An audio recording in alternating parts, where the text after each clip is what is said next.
Hello. I should have asked Ryan something when he was in chat last night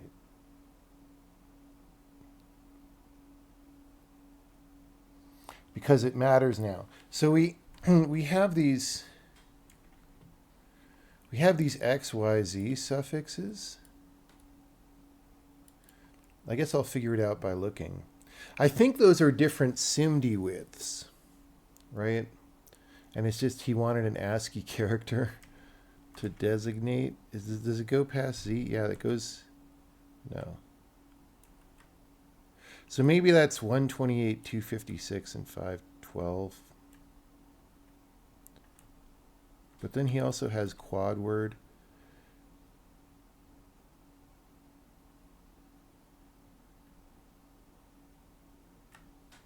Yeah. So the thing is, what I'm thinking about doing today is being able to replace these, maybe not in this table yet, but instead of saying dot B, you could say 1, and W you could say 2, and D you could say 4, right? Etc. Q you could say 8. And that would make more sense, especially as we go cross-platform and do this on other platforms, right?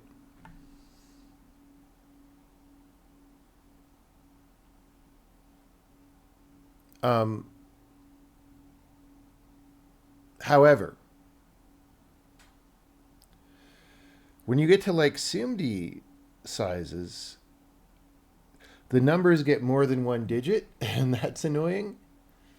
Um, if you're just bit like this would be like dot. Well, first of all, you tend to think of it in bits, but this is in bytes, and so now you're like, I mean, should this be 8, 16, 32, 64, 128, 256, 512?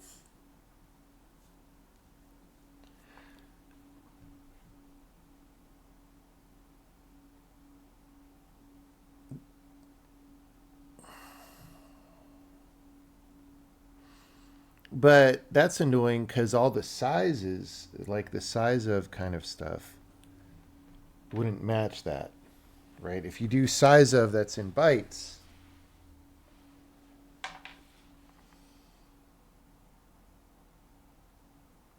decision about the dilemma. We're at least going to keep going with inline assembly for now. Um, because there's some obvious ways to make it better, and we did one of them last night. And then, then we'll compare the better version against alternatives and just see how it feels. New Tarkov wipe alert. Hey, I kind of just don't want to play another wipe because I always play a little bit in the beginning, and then I'm like, okay, that's enough. And um,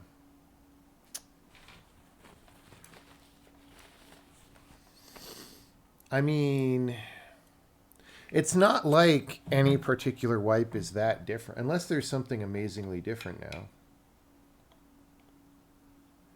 I mean, maybe Santa's back.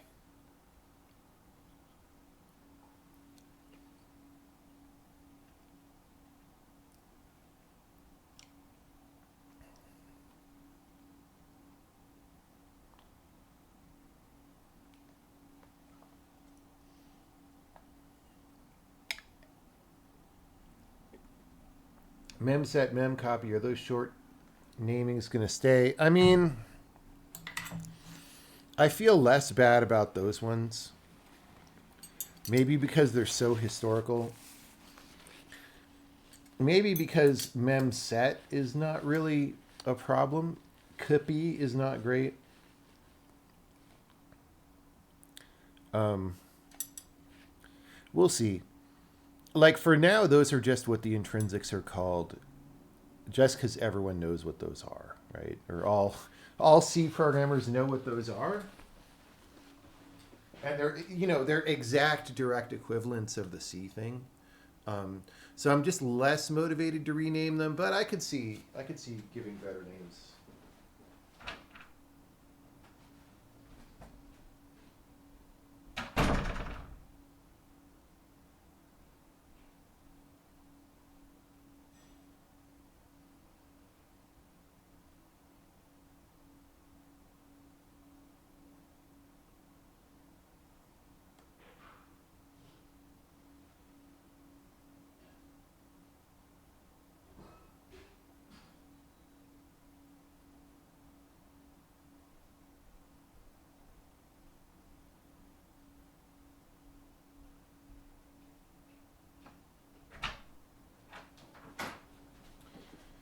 Well, we've got some tea water going to help us wake up. That'll be fun.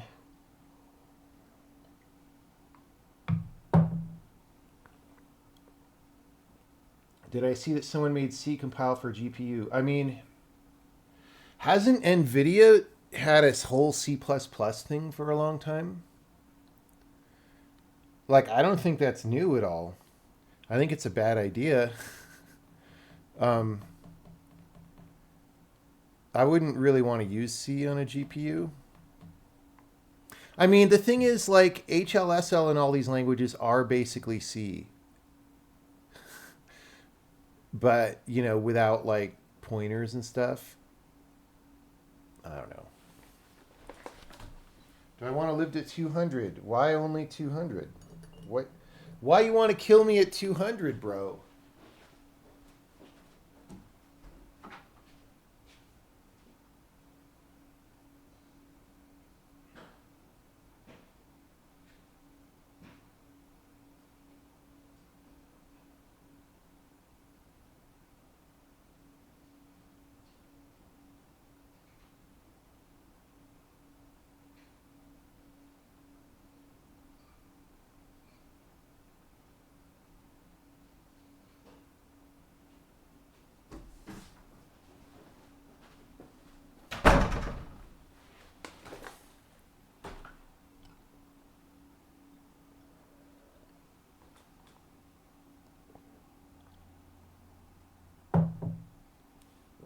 Would your advice about being a better programmer substantially change depending on someone's undergrad degree? No. Here's the bad news. I mean, it's fine, but like, you don't really learn that much in college compared to like how much you would need to know to be a good programmer. That's just true. So, um, it's like, you can learn some stuff, but it doesn't really give you that much of a head start or lack of a head start either way.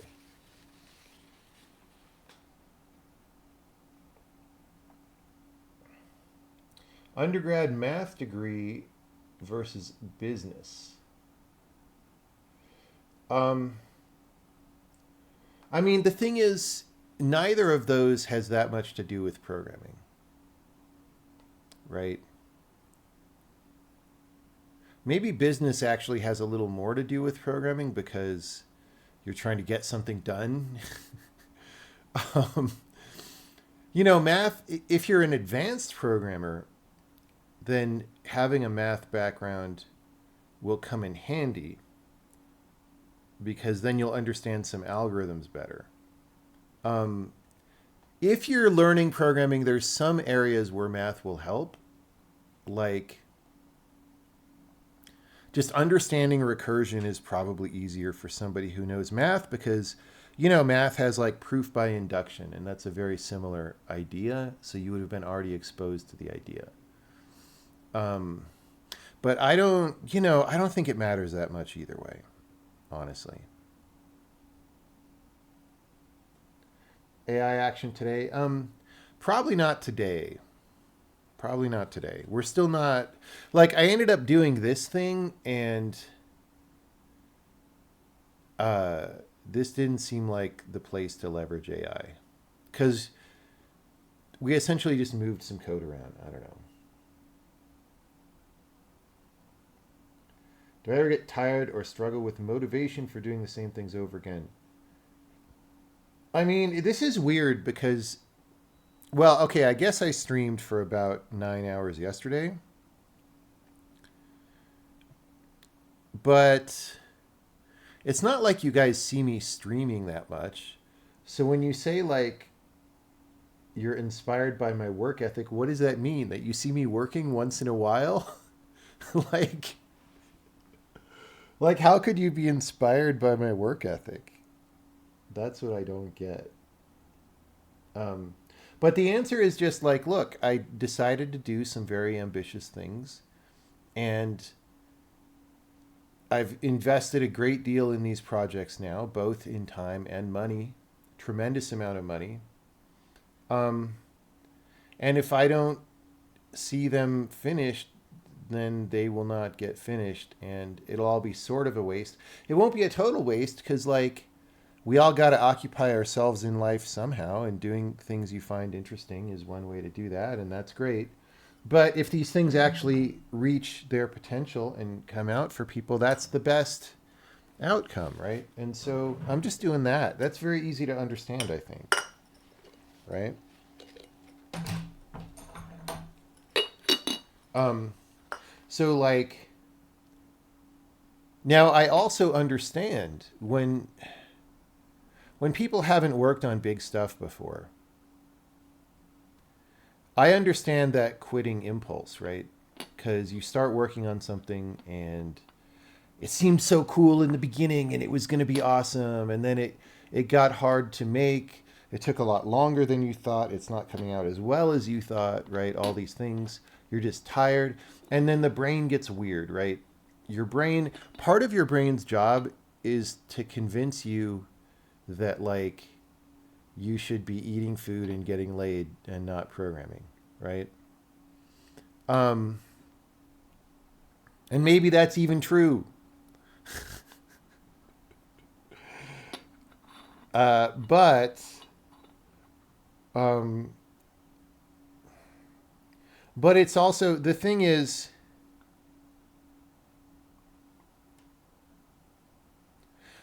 that part of your brain doesn't really either know, it doesn't really know what's good to do either, right? And it reacts to relatively superficial things, right? So human beings, this probably won't reproduce. It's probably part of junk psychology like everything else, but let's pretend it's true for the purposes of this discussion, right? It was discovered that human beings have this thing called savanna preference, which is you kind of like being in open environments with a mild amount of grass and trees, and your brain just reacts very positively to that at a very low level because supposedly people evolved in that kind of environment, right? Um,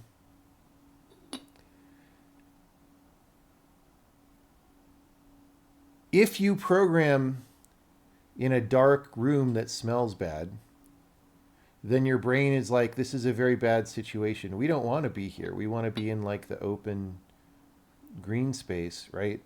But if you just went and programmed in the open green space, you would be, that part of your brain would feel better, right? So there's just a lot of these factors um, that apply. So me, I often go out in the world, like most of my work days, I actually get my laptop and go to a coffee shop. And why?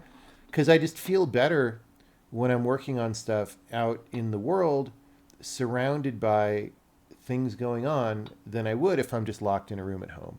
And that's part of the reason I don't stream most of my work is because I'm just out at a coffee shop. Maybe I'll do a coffee shop stream again sometime. I did one before. Also, just to not use energy. Yeah, your brain wants you to be lazy too. Um,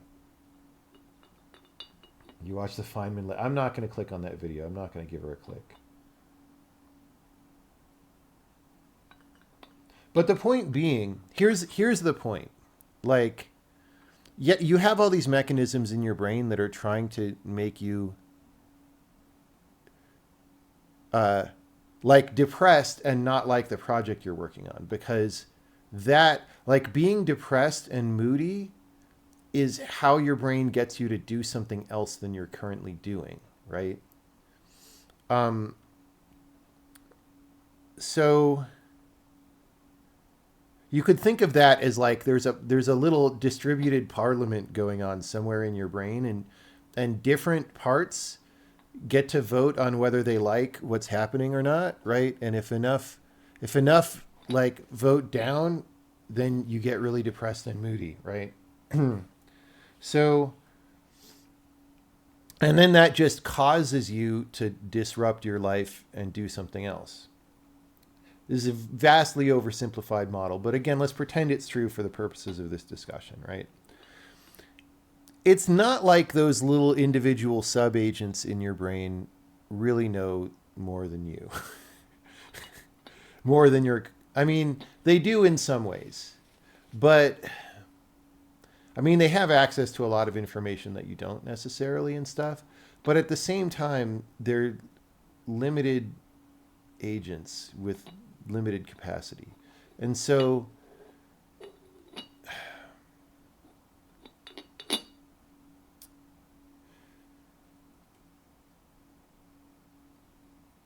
like, I don't know. Let's just leave that there and let's backtrack because we're getting pretty far out in the weeds. The point being, though, if you don't have this level of introspection about all this stuff and you start getting moody because your project is not going well or whatever, it seems like the world is collapsing because that's what being moody is like, right? It's supposed to feel life-shatteringly important. You know, this, anyone who's ever been a young teenager knows this, right? Like, because you haven't experienced that much in the way of emotions yet. If something negative happens and you're reacting negatively to it, it just feels like there's nothing more important in the world, right? Because you've just, you know, you just haven't had that experience that many times. And then as you get older, right, I turn 20 next year, so I'm pretty far from like 12, 13. You just get more used to, you've got more context and you're like, oh, this is happening again, right? So, but here's the thing is you can get, as an adult, you can get more context on this, right? So meditators, for example, there's a lot of different things called meditation, right? And there's a lot of different ways to do it. So this is a vast overgeneralization, but a lot of people who meditate have had this experience where you can look at your emotions and see like actually how thin they are and how quickly they can go away, right?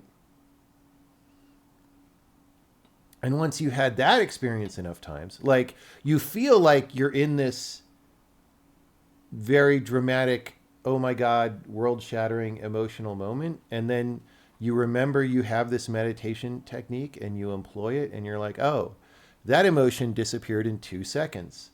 Even though I thought it was, I thought it was my reality. It just disappeared. So obviously that's not reality, right? Or it's not a core determining part of reality. It's more like a fluffy floating thing that just comes and goes anytime. So what really matters? What's really core, right? And once you've had that experience a few times, then you're just not going to get shaken by these emotions, right? They're not going to derail you from what you're doing as easily because you realize that's kind of stupid. Like how you feel is just how you feel. That's all it is. Maybe there's a good reason for it. Maybe there's not a good reason for it, but it's just how you feel. It's not a big deal, actually, right? And you can, if you haven't had that meditation experience, you could probably rationalize this a little bit, although the direct experience is much more powerful. But when you go out in the world, like if you live in a city and you go out and there's all these people just walking around doing their thing, all of those people are having these supposedly dramatic world determining emotions like daily, right? They don't matter that much to you. You can't even see them, right? And so like, just how much does it matter? So that's the thing. So that's one part of being able to complete large projects is just being more resilient to emotional turbulences just because you just know they're not that big of a deal. You gain a certain strength, or strength is not the right word, because it's not like you're resisting the emotion either. It's more just like you gain a certain weight and inertia. I mean, I've certainly gained some weight physically, but you also just mentally gain some weight and inertia that enables you to not be toppled by things. But then the other thing is just, if you've actually succeeded at some big projects before, then you just have the experience and the context, and you're like, yep, I'm still in the middle of this one. I've felt like this in previous projects, and I came out the other side and they were done and they were good. And, you know, once you've done that once or twice, then you're like, okay, I see where I am on the roadmap now. Right? And I'm not lost in the middle of nowhere. I'm on this roadmap that goes somewhere that I understand. Right? And that helps a lot too. But to get there, you have to get through your first project, which a lot of people never do. And, you know, it could help to start small and scale up and all that. Okay, I'm going to get my tea, and then I will be back and we will start.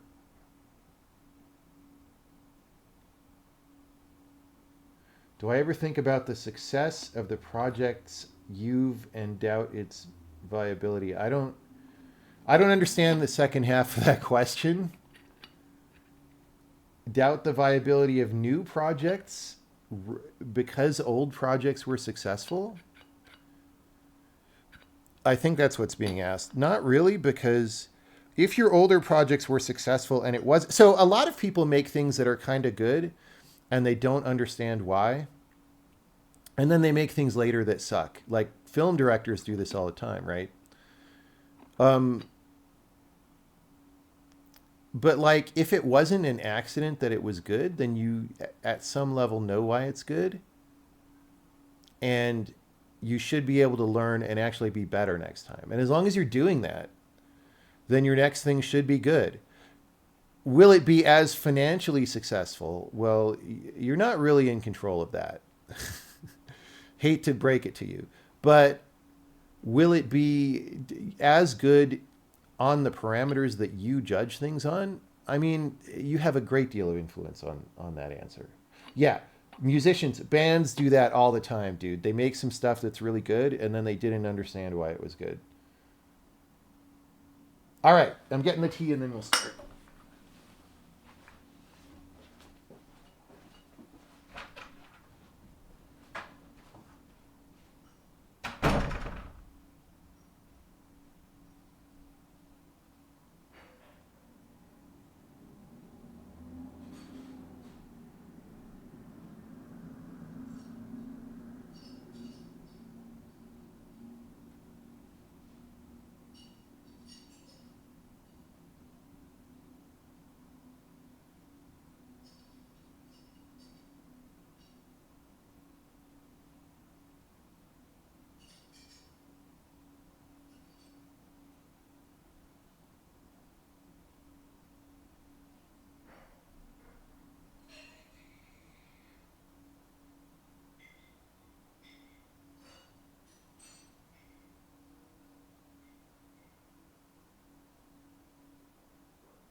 Okay.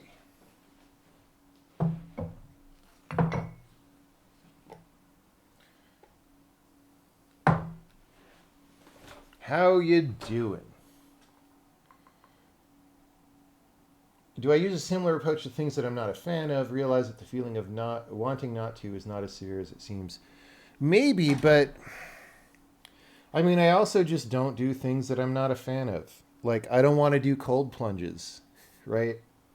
Um, do I do I could I leverage those techniques to help myself do a cold plunge? Yeah, but I just don't want to. Like, I don't want to go on roller coasters anymore like I used to. And then I looked at how my nervous system felt after being on them, and I was like, actually, I don't like this. So I haven't been on a roller coaster since, dude, I don't even know. I remember last time I went and explicitly didn't go. Last time I actually was on a roller coaster would have been the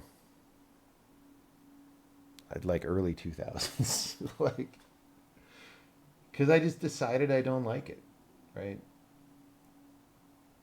How much would someone have to pay me to program in Rust? Yeah, it would have to be enough money that it meaningful. It depends how much you're talking about, how much programming, and is it enough money to contribute? I could use an extra $1 million right now. Not gonna lie. I don't know why anyone would pay that, but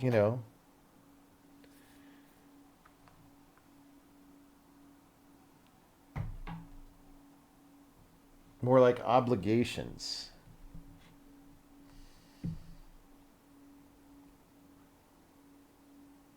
I mean, I think when you talk about life obligations, it gets very contextual. Okay, so let's verify that X, Y, and Z mean 128, 256, and 512. And if they do,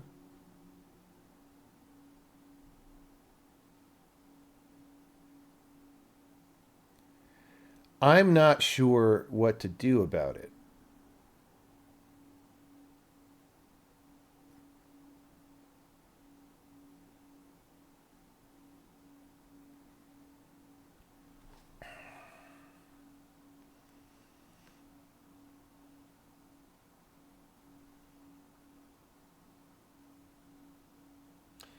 I mean, we could say 16, 32, 64 for that, but that's just going to be confusing. That's going to be really confusing. Like we have this problem a lot in programming languages where sometimes we talk about bits and sometimes we talk about bytes, right? So like, and often it's not that confusing, but sometimes it is. So like our types, our float types in this language are float 32 and float 64, but size of float 32 is 4, right? Um, maybe all our size ofs should be bits,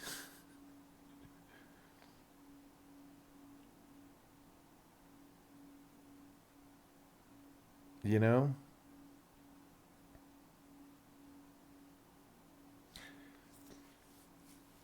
Maybe having maybe having bytes is just an unnecessary complication.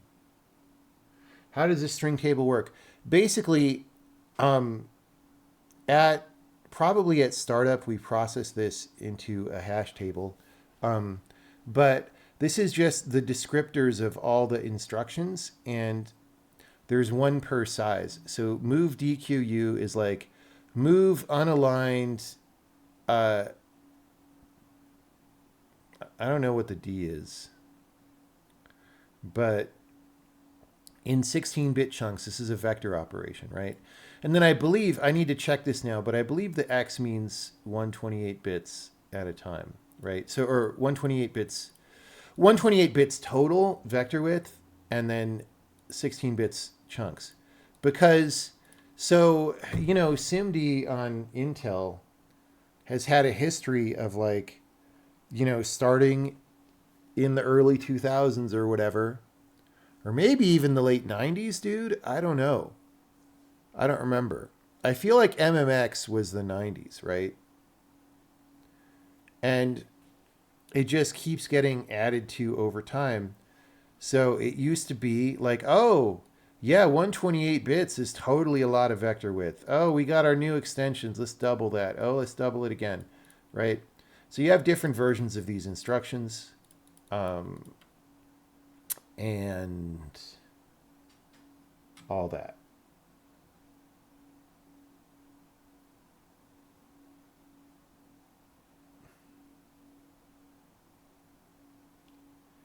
B bytes, be F4, U4? No, because I thought about that when I was saying the aforementioned words, and that doesn't make any sense to me. Like nobody wants to think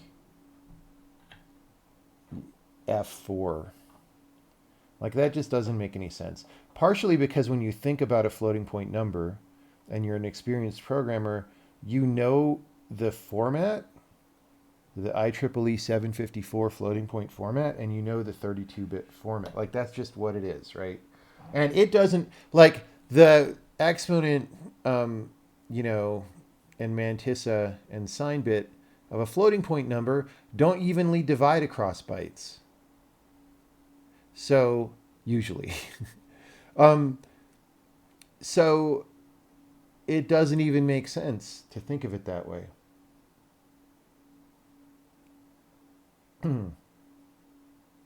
They're actually 4-bit floats now. Yeah, that's another point.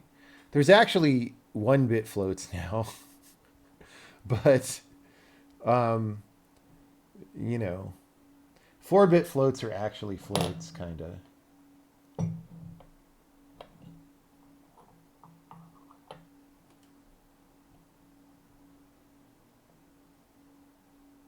Yeah, so I think when you're describing stuff like that, so the only reason size of is in bytes is because that's what C did, and we just didn't question it. And I mean, the thing is, some APIs take bytes, right? So like malloc takes bytes, and we're not going to change that. So you would still have like a divide by 8 if you called those, and that would be annoying. But maybe we could change size of, right? Instead of size of, it could be called bytes of, and then we could have a bits of, which is just that times 8. But that would at least make it more natural. Or you could just multiply by 8. I don't know, man. Right?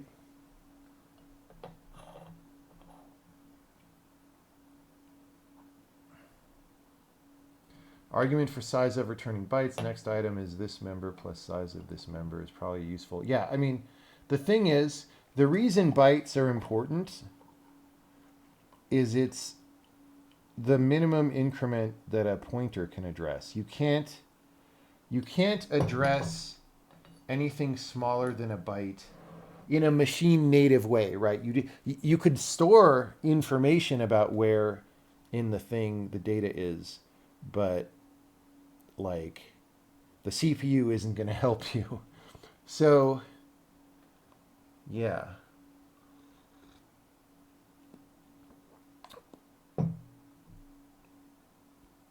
Anyway, this is not easy. It's annoying.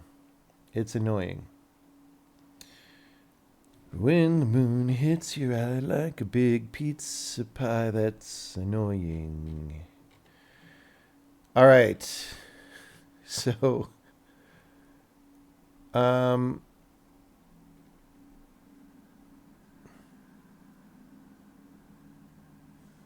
like, why do these have this in the name?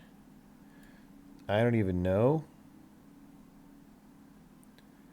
Because it's also got the SIMD width and it's like overdetermined. I mean, yeah. So, and I just, when I did this tweet about the 20,000 lines of tables, that's what this file is. And it's just a lot of crap, dude. It's just a lot of crap. Anyway, it's not crap, right? It's information that encodes how to make these instructions, and that's good. But, eh.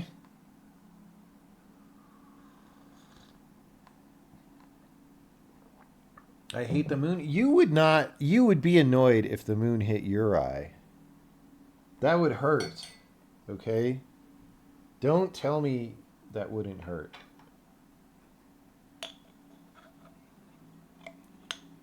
All right, we're polishing off the cinnamon Colorado honey.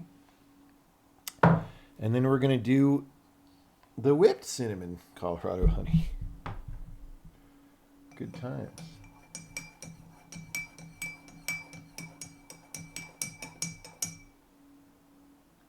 Giant lookup tables are pleasing in a way. Yeah, it's just the annoying part is the only reason we have to do this is because x86 is so broken with so much just crazy backward compatibility. And they had a chance to fix it when they went to 64-bit. And then they just didn't, right? And this is probably AMD's fault. AMD was like, we're going to do this thing called AMD 64.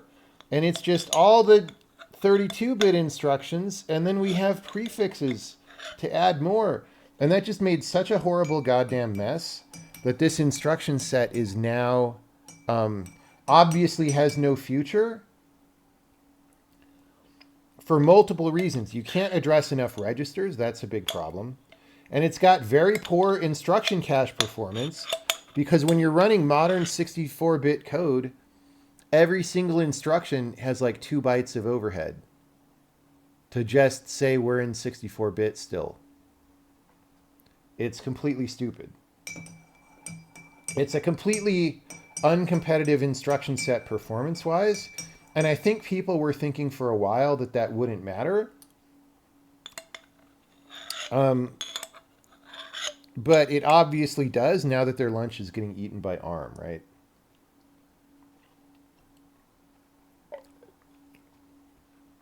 So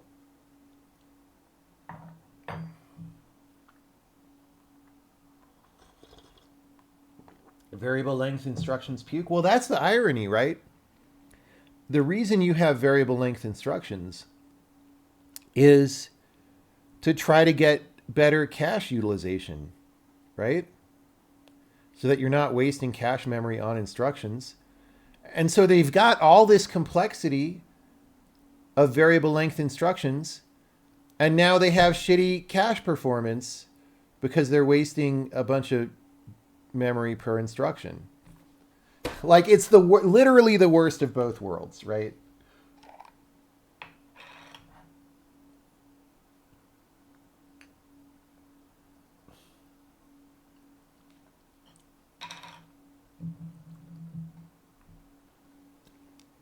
You thought microcode makes instruction sets somewhat irrelevant. So, yes. So that's the other deep irony is when you look at a file like this, this is just the API. This is not the actual code that's running on the chip anymore. That stopped being true a while back, right?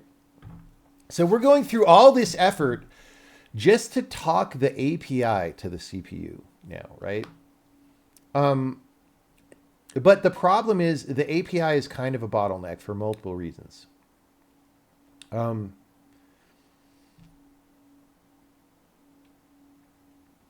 this is where this is not really my area. So I don't remember the specifics, but like everyone was saying for a while, oh, it's not going to be a problem because you just compile to UOPS and it's fine.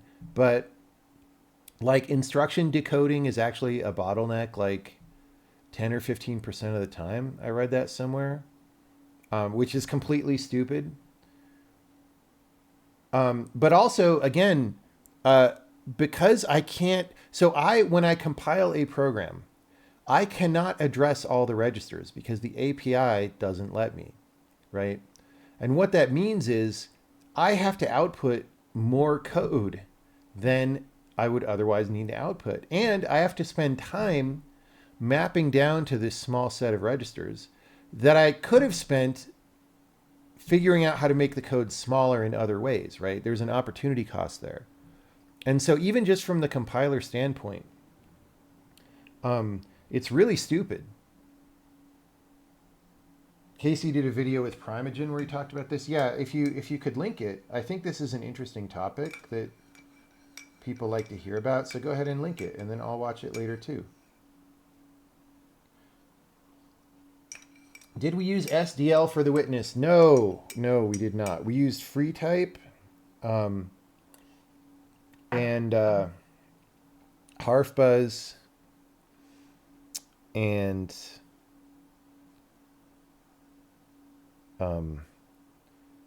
probably some JPEG loading library or something, but not that many libraries. I mean, obviously we use a graphics API like DirectX.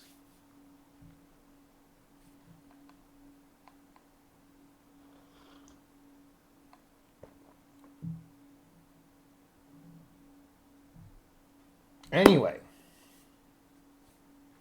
All right, so someone's linked one of them. So you can watch this for This was an amazing talk with Casey Moore. You can watch this for more detail than I can give you, because Casey thinks about this kind of thing a lot more than me.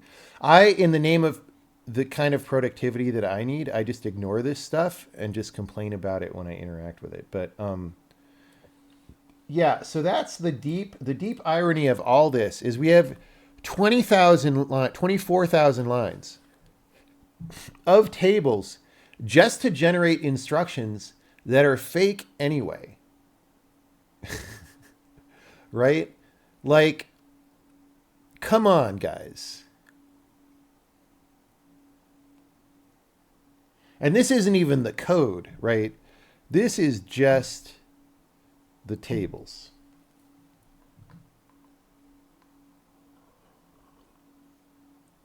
And we don't even have all the instructions at this point.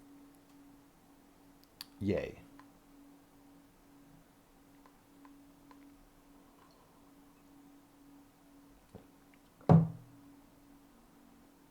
Anyway,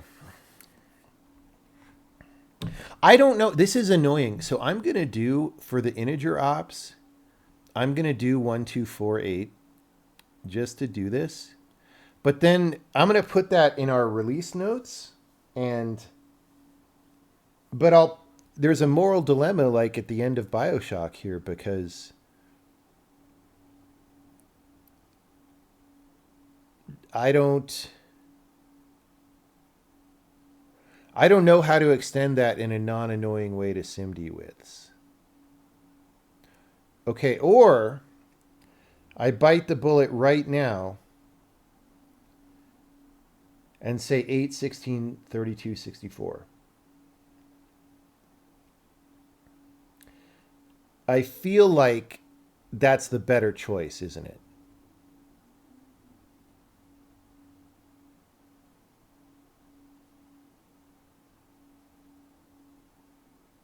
But if I do that, then I have to change the thing we did last night to be bits.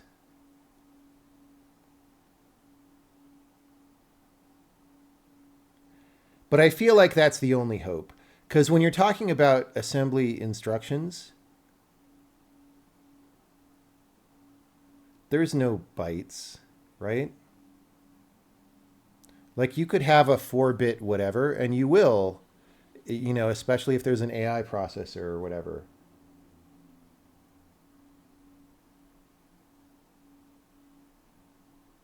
At least this is only one instruction set and you don't have to go generate your code for other. We do, though. That's the reason I did the whole big tweet this week, is because we do have to go do ARM and probably RISC-V, right?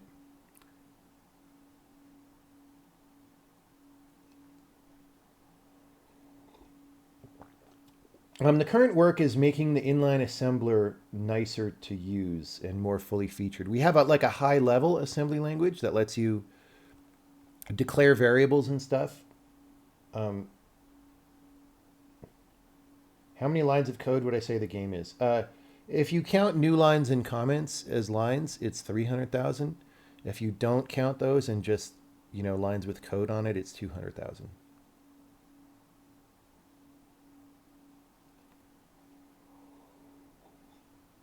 Right, I can show you the numbers directly. That's not the compiler. I was answering a question about the game. The compiler is about 100,000 lines. But the... Oh, no. Okay. Guys, I was going to try to run the release compiler, but the release compiler... Oh, let's update. I was going to say we can't run it, but, we can because it got built by the build machine, hopefully. All right. Oh, the release compiler, does it tell us lines? Yeah. So we're 303,000 lines on the game. That includes all the modules we include. It doesn't include, there's some small, there's a fraction of this that's in C++ that is not in this line count, like legacy stuff from earlier games. But yeah, it's 200,000 if you don't count blank lines of comments. 100K lines of comments. Well, there's a lot of blank lines. How many lines was the witness? Less than this. I feel like it was... well, okay. It's different, though, because when we count this, we're counting all the modules we import, which is like literally the equivalent of the standard library, so you can't really compare. For the witness, it was like, the number I remember is 180,000. But that doesn't include all the header files from the system, whereas this does. Except, like, we wrote all the header files for the system for this project, and so it's not really a direct apples-to-apples comparison to compare the numbers, right?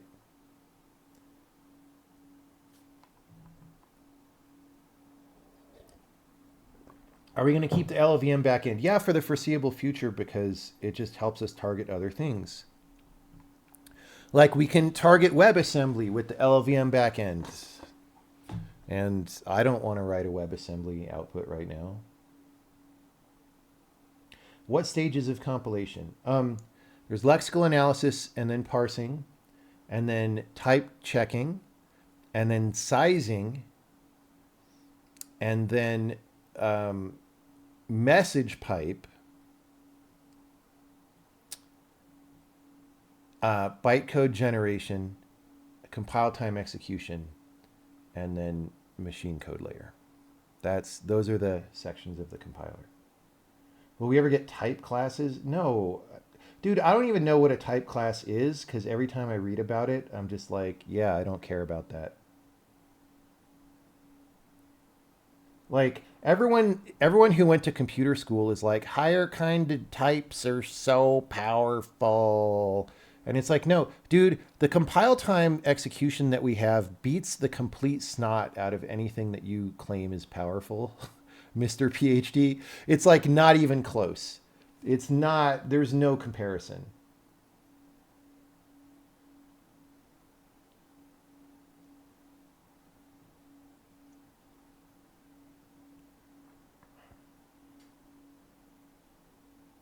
Yeah, J stands for Java. It's also what the J in my name stands for. What do you think the idea of just exposing an IR instead of inline assembly or ugly intrinsics? Basically, IR would have different low-level bit manipulation SIMD. Yeah, okay, there's sort of a paradox here. Like, exposing RIR would be like exposing inline assembly, but in a trying to be a platform independent way and whatever. The thing is, no matter which of these three things you do, intrinsics or IR or inline assembly, they all like have to make all the connections to make it work. So you kind of have to solve the same problem either way, right? And so it really comes down to nuances, which is better, because you have to do this massive amount of ugly work no matter what. And when you're trying to think about the nuances of what is better, it's very easy to have a grass is greener effect. Like, oh, if we did an IR, this would be better. And if we did intrinsics, that would be better. But like, then you go do those things and then you're actually like, oh yeah, but this problem came up and that problem and that problem. And so that's why, unless I see something that is clearly definitively better, maybe we're staying with inline assembly for now. I don't know.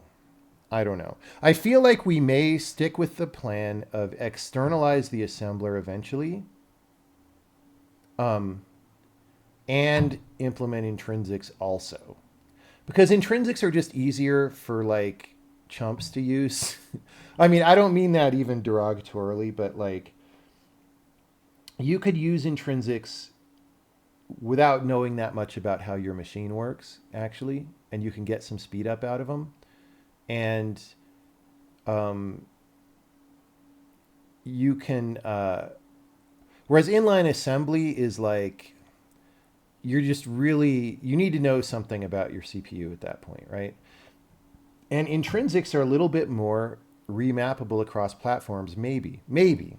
The problem is you can't just do it and claim that that's the benefit. You can't just say, hey, we're going to do intrinsics because we can generically remap them and stuff. Because the reality will be like 10% of them are like that. And then 90% of them are fiddly per machine specific details that don't match up.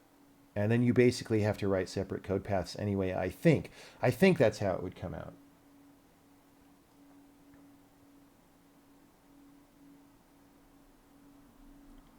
Did I see Russ SIMD abstraction? No, but it's probably the same as the intrinsics that everybody has. Is it different from the intrinsics that like C has?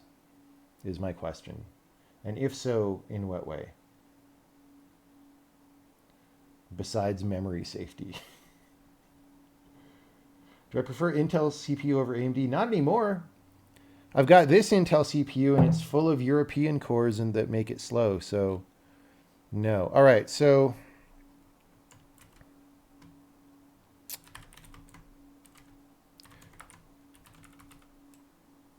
okay. So I guess AVX non-512 is 256 bits always, right? Otherwise, it's MMX. This is the only... Oh, this is where we're deciding the default size.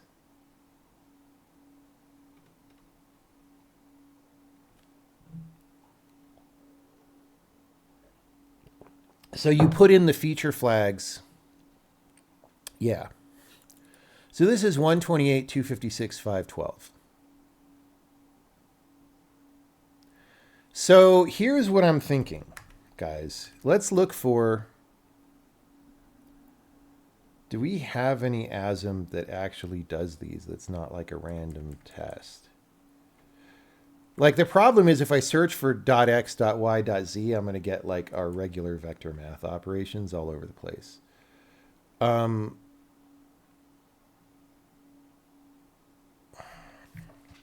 Okay. Do I go in and change what I did last night to multiply by 8?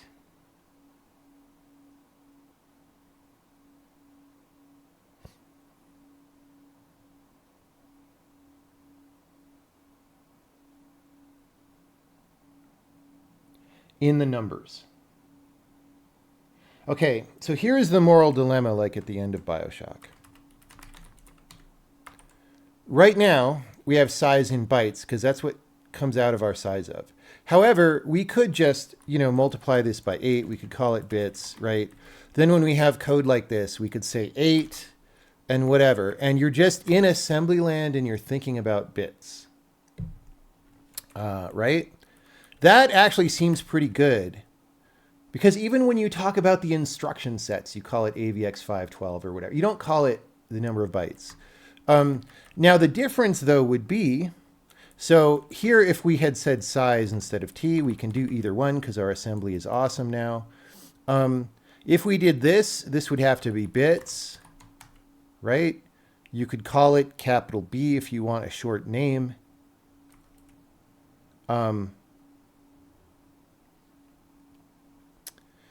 And then, So that would have to change in all the stuff that we did last night. But that's pretty easy for us to do sweeping changes on because we could just search for question mark and we'll just get comments and anything that looks like a line of code. Because I don't think... Wait, did I actually implement question mark operator? I did, didn't I? I just have... Dude, there's so many cool features in this language. Wait, did I? Maybe I unimplemented it. I don't remember if it's still in, so we'll find out. Does anyone know? Is anyone here on the beta? Do you know if we implemented the dot question mark operator or the... Did I simplify it to question mark?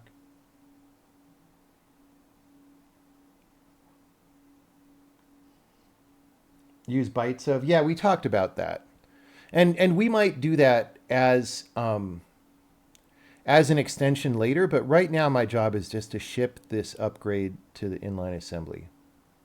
And I could ship what we already did, but so this is a little miniature example of why it's good to work on and refine things before you ship them, which is what I've been doing to this whole language for all these frickin' years, right?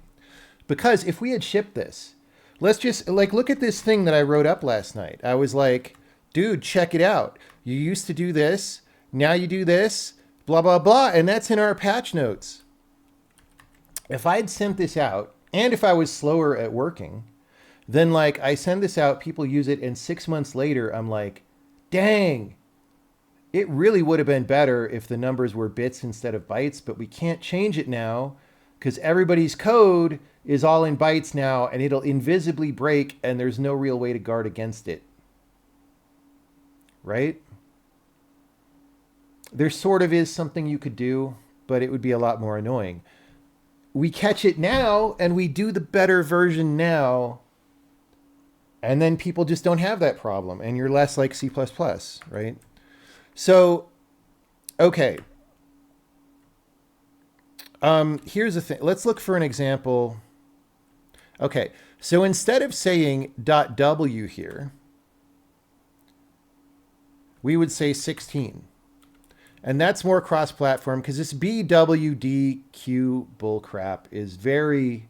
That's all x86 terminology, right? Whereas this is like, okay, that's cross-platform. That matches like our S16 here, right? That just seems better. It is more typing than... Because we were going to say BSR.2 for 2 bytes, right? But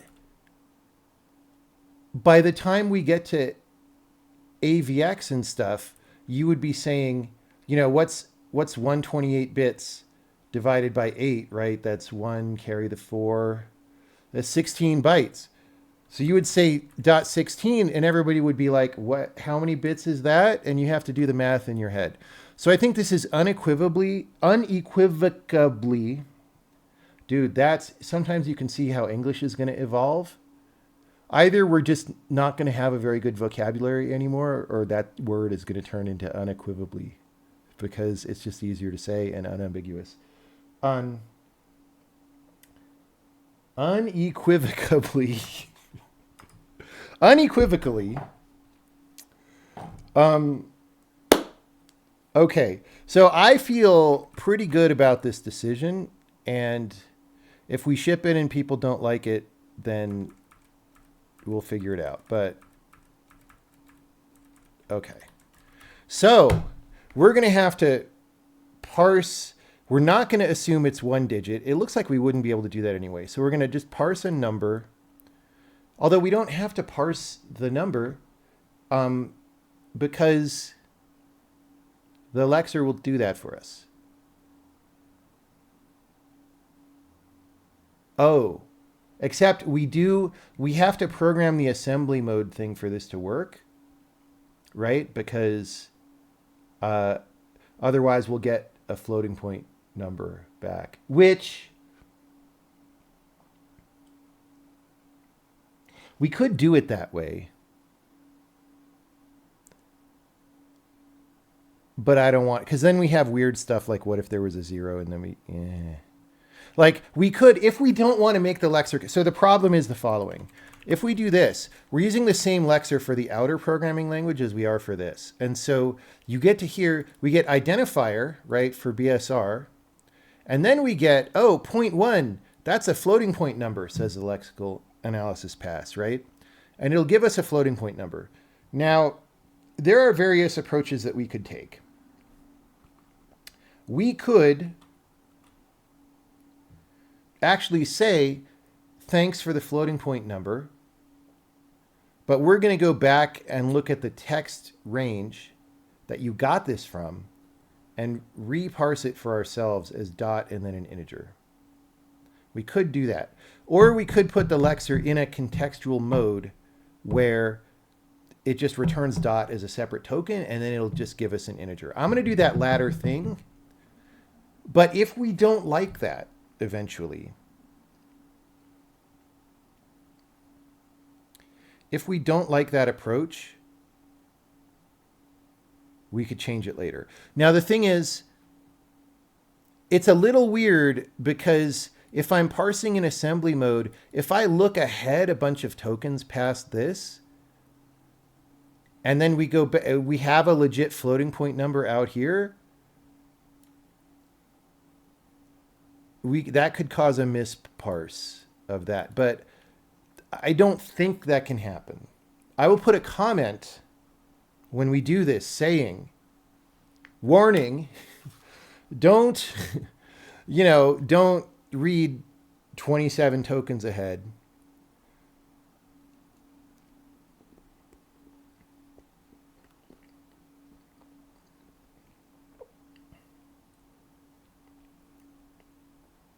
Do you think it would make sense to have a standard syntax for outside variables? Not really, because you use them all over the place. Like here, result is outside the assembly. And input is outside the assembly. And this is outside. And I want to change this back to dot anyway, right? Eventually. So like you would just have question marks flying around, too many.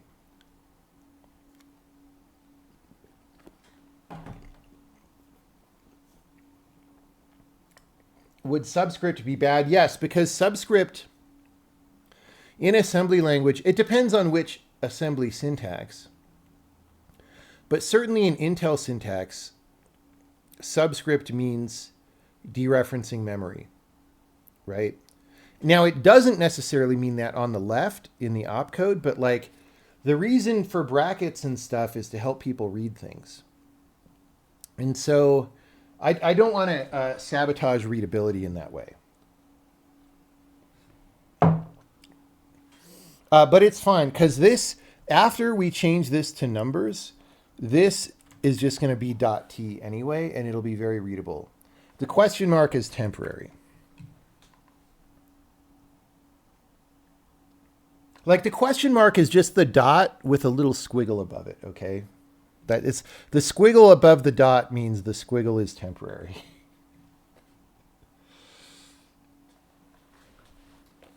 The European cores are still on, unfortunately. What about the pound sign?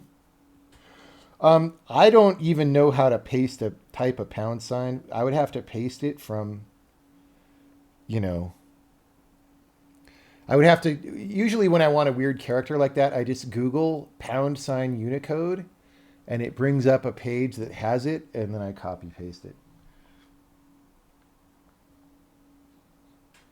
The question mark is conditional operator. No, this is a new thing. This is in inline assembly, and this is a way of tagging the size of our opcode or of our operands with a variable that comes from the higher level language. So back in the day, back when Microsoft's C and C++ compilers were really good, they had inline assembly, and it was really cool because you could use variables from outside in the function and all that, and you had really good integration. And then they killed it off. I think around the time of the move to 64-bit, but they might have killed it off before that. And that sucked. And that massively decreased the ability of people to use assembly, in C and C++. So we're bringing that back in this language, right? So we have this fluidity. You can refer to, like, this is an argument to the function, and we're using it, right, in our assembly language. And that's great. And then inside the assembly language itself, we let you declare variables and stuff. So this means we're declaring a new variable called temp, and then we're using it, right? So this gets mapped to a register, so we're not being picky about what register it is. Because if you've ever written assembly by hand, the thing that gets annoying is like you need to change one of the registers, and then now that ripples down through all your code, right? And you're like, God, I have to manually change it.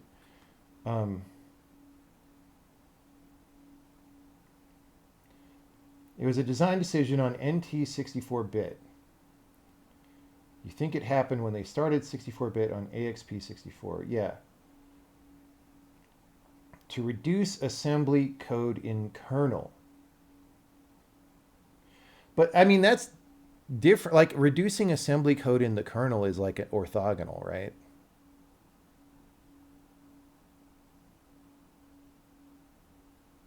I don't know, man. Anyway, the point being, they took this ability away from users, and it was a bummer.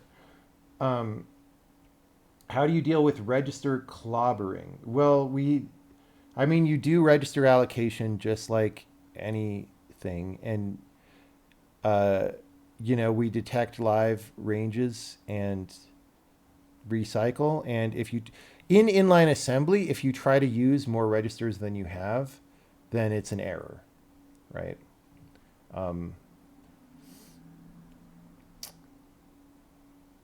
But it's a stupid error because you actually have a lot more. Again, registers, when you say register in assembly language, it's totally fake now, right? Like, it's just the number of names that they give you in their meager, old, decayed, dilapidated instruction set. Like, you actually have way more registers than that. They just won't let you talk about them. It's freaking stupid.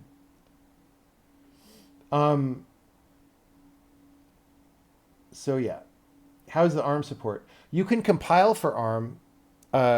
In fact, we have a little game on the side that we run on the MetaQuest 3. But we don't have inline assembly for ARM yet. Part of what I'm doing here is just making the inline assembly maybe a little more, like putting numbers here makes it a little more cross-platform in a way. All right. So we're going to change this back because that's in the module code. But we have an example here where I'm going to go bswap dot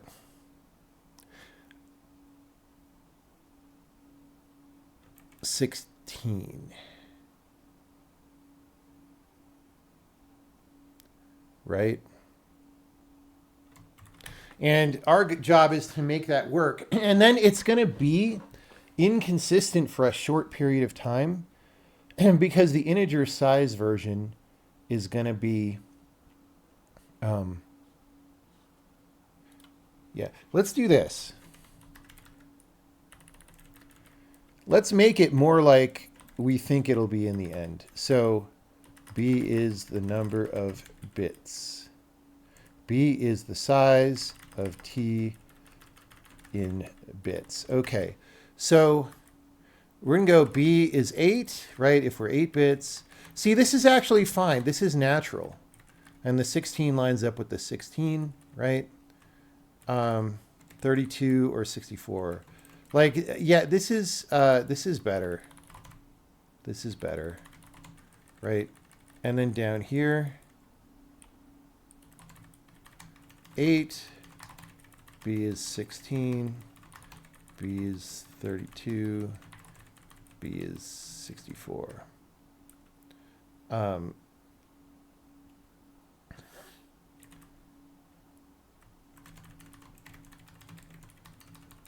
Now we took out this assert, we like moved it up. Let's actually move it up, right? So And we took out the string because like I don't think you really need that. Okay, so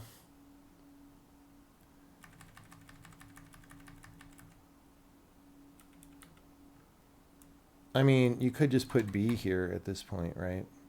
Except we can't yet because it's wrong. Because we will need to multiply this, and we'll need to change all our code that we did last night.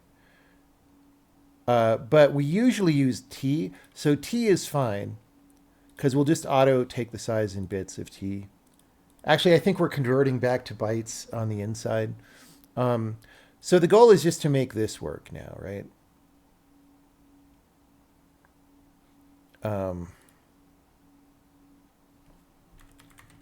And here we'll just do this. Oh, we could go bytes.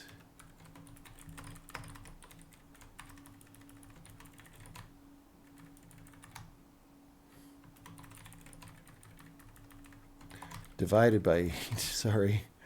Whoops. That would have been way too many bytes. So this is what our code would look like. And I think I like it. Okay, and then this doesn't, that's not part of it. Yeah, and it matches, like the fact that it's bits matches our fundamental types and all that. So this is just good, I think. If you wanted to, you could just do the result is equal to A in a separate ASM block, so you don't have to have a separate bswap.16. Right. Yeah, I mean, I was wondering if I could do that. I remember we just made them, we made all ASM blocks in the same scope just chained together, right? So they could, like later ones can see the earlier ones. So what Ryan's saying is we could do this. Well, I mean, we could go no matter what. No matter what, you don't want to do anything for 8 bits, right? And then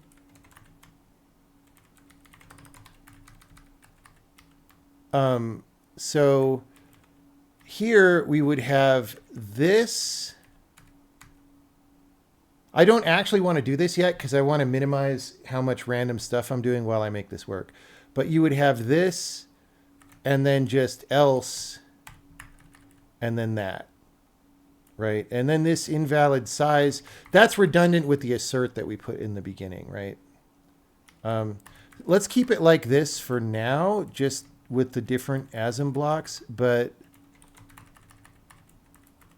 like that's pretty terse already.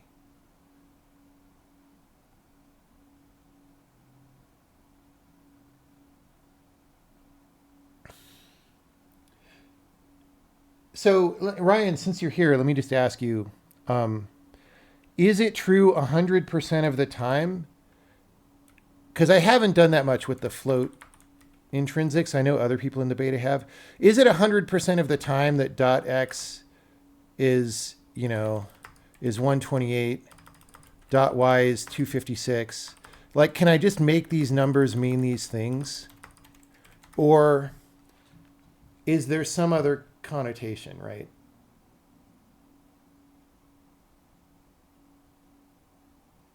Like, I'm going to keep the x, y, and z for the foreseeable future, but I just want you to be able to put the number in.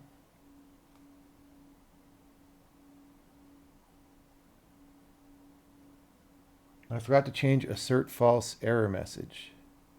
Well, I deleted it though.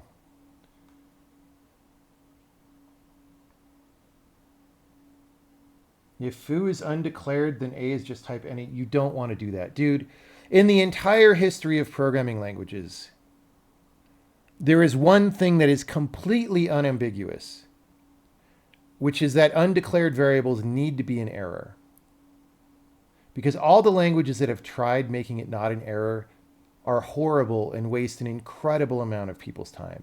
Do not ever do that. It's the kind of thing that sounds cool when you're like, oh, what can I do because I'm in a more interpreted environment and I can do more powerful things. Let me just make non-existing variables exist as soon as people refer to them. No, it's awful.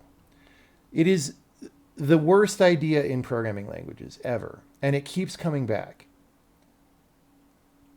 Do not ever, ever, ever do that. It is the number one lesson that we have learned. Number one. It's not even close.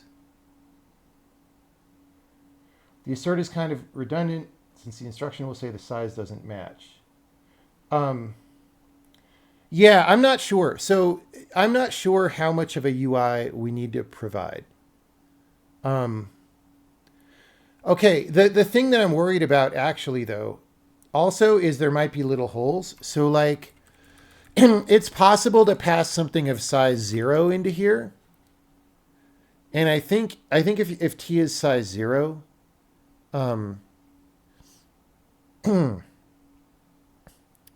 then we're going to get a size 0 down here. And maybe we just detect, like, I guess we detect that here. We don't currently detect it, right?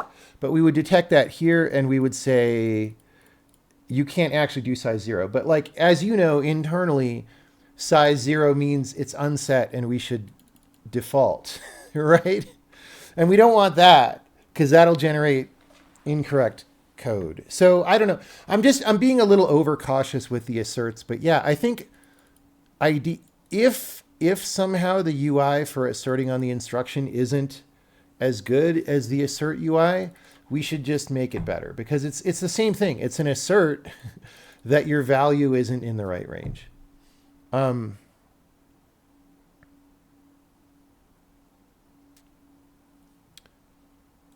mean, I could just do that, right?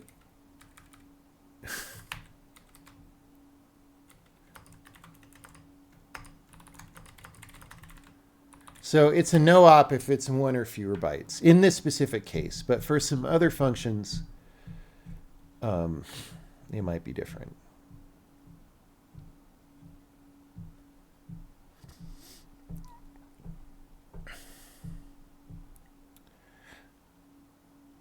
Yeah, and so, you know, I could already change this to just .t probably, but I don't. I just want the unambiguity right now of like, okay, that's not an identifier, or that's not an identifier, but that is in case you have a thing called W. I don't know, but eventually I think we'll go to numbers for everything because it's probably easier to read. It's just I always give a very smooth deprecation curve for these things, so we're going to support both. And then see, and we'll get feedback from people if they like the letters also, as well as the numbers. But so the question mark is ugly, but it works. But now we have to yeah. So let's do the thing. So I already in Lexer put assembly mode. It's never gets set. So let's go into the parser. And when we do parse asm, where do we get the Lexer from? It's just on the parser. All right, so I'm just going to do the following. Lexer is, Lexer.assembly mode equals true. No check-in. Put a big comment here explaining the warning. We need to give a warning about this. Defer Lexer.assembly mode equals false. That should be fine. Okay, in Lexer, when we get a dot, if Lexer arrow assembly mode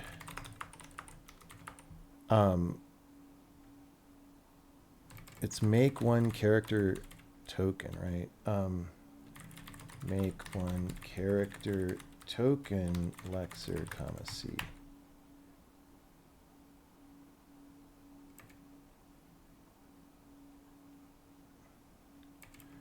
Do I have... I don't...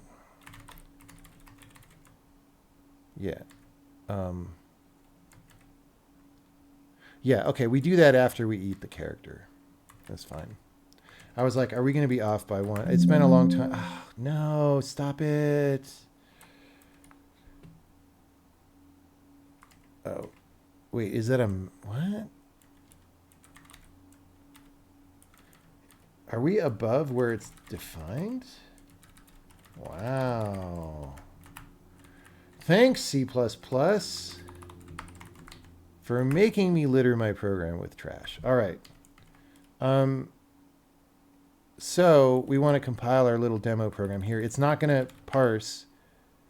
Oh, well, I left a backslash in it. That's really not going to parse. Look, it's faded out because of Emacs, so I didn't see it. All right. So it doesn't understand this 16.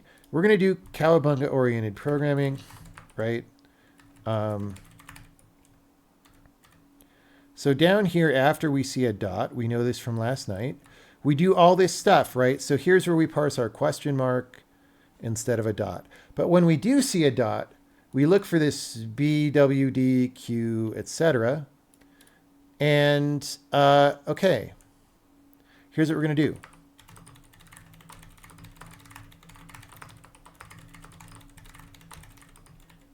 Is it called token number? Token number. Okay. So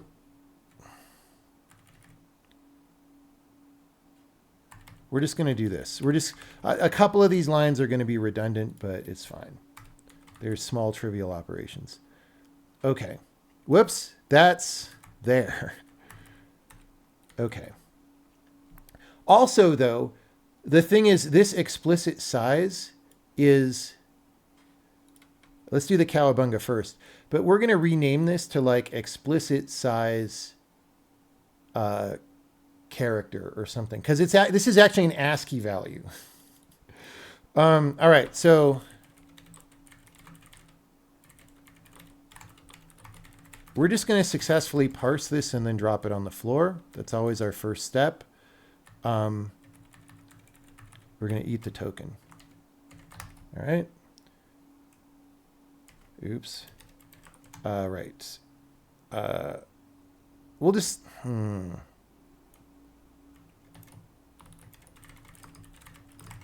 right, does that work? I don't... we don't have that anymore because we factored it into reports. Do we have report parse warning? No. You know what? Printf.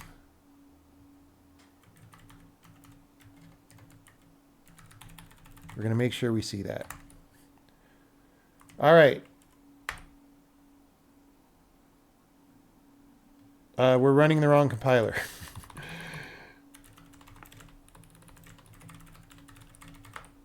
There we go. Okay, cowabunga-oriented programming has succeeded.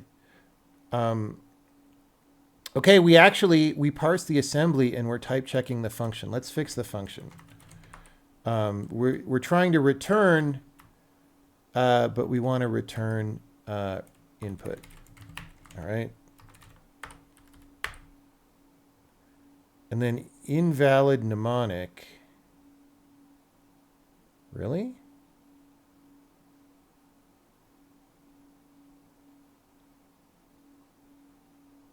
Wait, what did we... Why did that happen?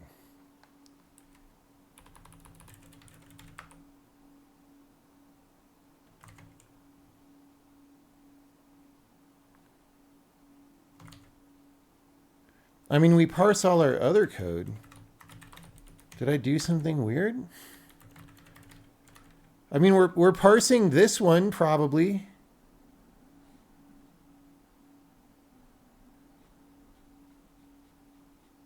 I don't understand.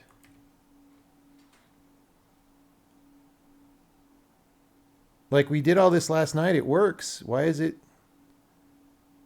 complaining?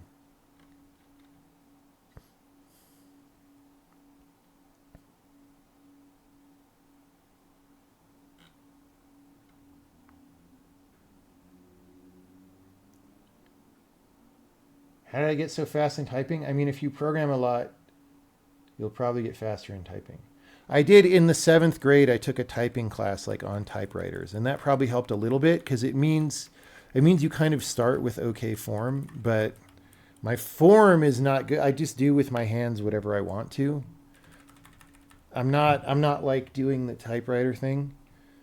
Um I don't know. This program, you'll get faster.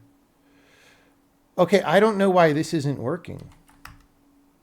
I mean, people all on the internet think parsing is hard. We just did the parsing part. The parsing part is done. We have a cowabunga. Let's print out the number to prove that the parsing part is done. But we have a later problem. Um,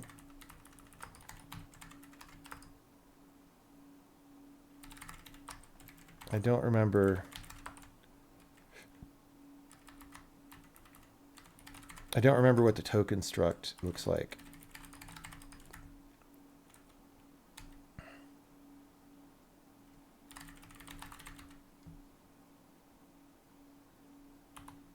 Right, okay. No check-in, incomplete. Make sure it's not a float. Because we could have got a floating point number. So the parsing's not 100% yet, but let's check that. Just so we can... I don't remember the flag. Literal numeric. All right, so...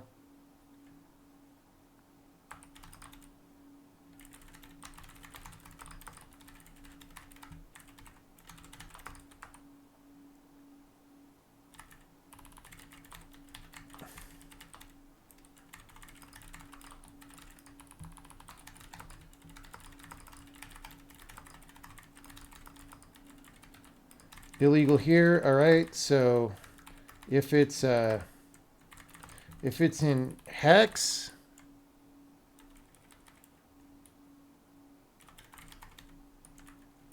or binary,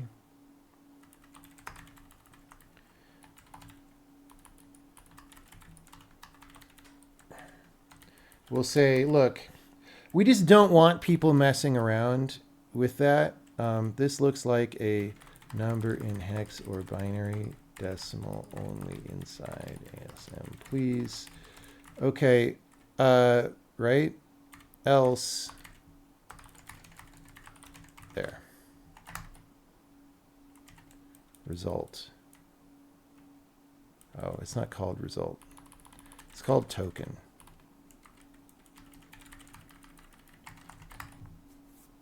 All right. Cowabunga 16. So we parsed the 16. Congratulations, right? We got that. But it's complaining about our other B swap. What if I change this back to W? It still complains about our other B swap. Why does it do that?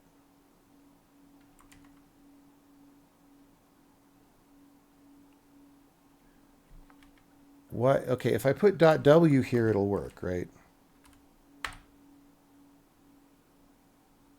No. What?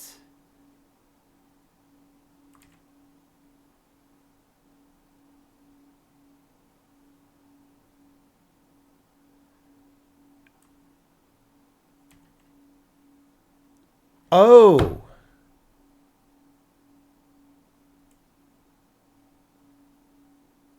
No. I don't know. At first I thought, oh, we're putting it in assembly mode, so we're doing something weird when we see the dot.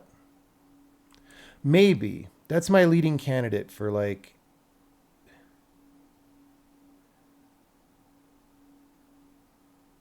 Wait.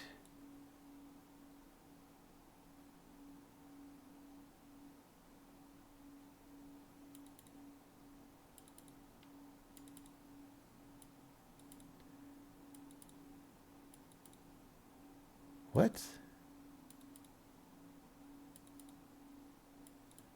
How is that possible? Let's go debug. Okay. So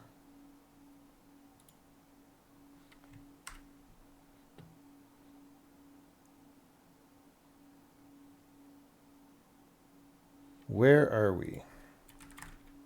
This is probably, yeah, this is a totally wrong place.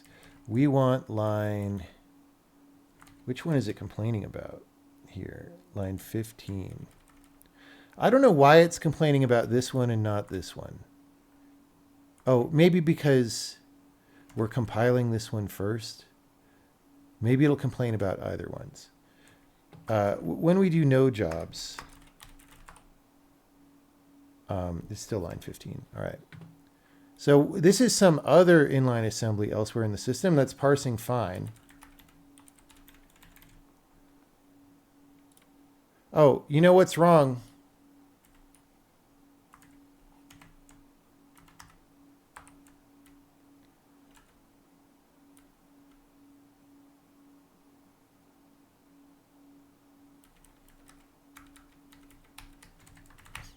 I guess when I factored stuff around, I put things in the wrong order. Wait, I guess I just deleted a peak next token.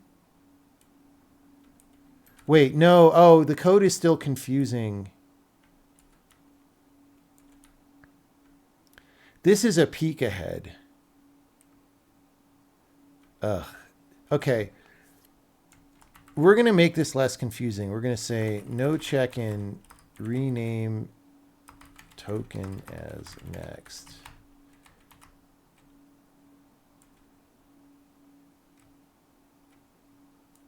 Right. I also would change all this code to just like make the identifier first. I guess he doesn't want identifiers in those other representations. That error is correct. Oh, dude, you just saved me like an hour. You just saved me like an hour. Okay. Maybe we need some detection of that to be more specific. How would I be more specific about that error message is my question. Okay, so we're complaining about this because it's not legal. So then, is that what was happening here?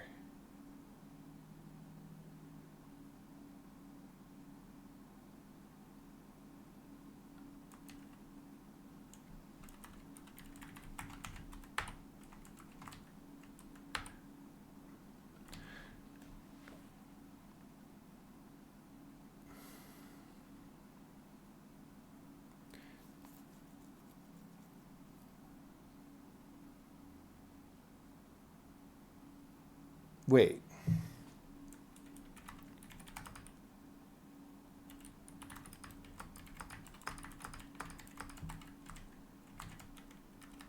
Yeah, we need a better error message for that then. That's very confusing. Okay. What's actually going on is for some reason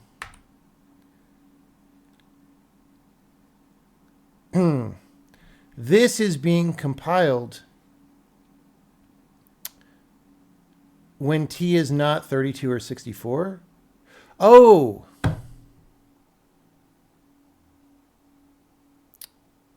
Guys, by putting this is programming. This is why it's so confusing. So it's not a parsing error at all, which is what I thought it might be. This is fine. This means we return if b is less than or equal to 8, but we're still compiling the rest of this function for b less than or equal to 8. So when I say bswap ? T here, I'm doing that for size 8 bits, and there's no such thing. So now this is one thing, because let me just put at the top of our changelog, be explicit about what size we see in the instruction now that we have variables, right? So I would have noticed this was the problem very early on if it said this is telling us 8 bits, and we can't find a match for that. But the error message doesn't say that, in part because it probably didn't need to, because it used to always be explicit what the size is. Or unless we were inferring the size, in which case we would do that for a default size that's valid, right? So this is a case where you expand the functionality and it gives you new problems. Yeah.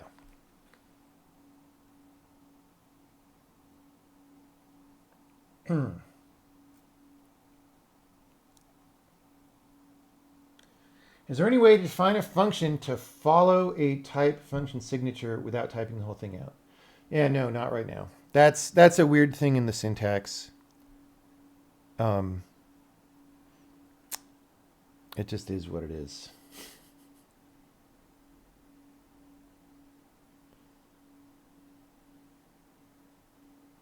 You could like make a macro that creates the function, but that would also be really annoying, and I'm not sure that's better.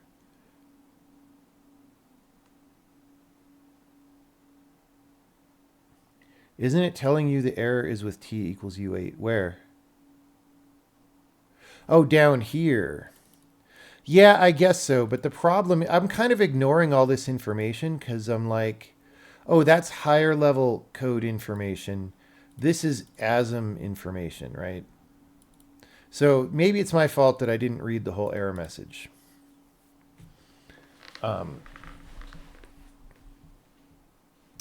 Okay. So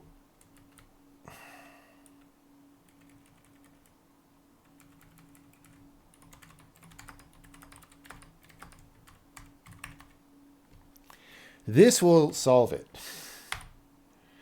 Or we could put the if b is less than or equal to 8 down here. But I like the idea that this is factored out for both implementations, right?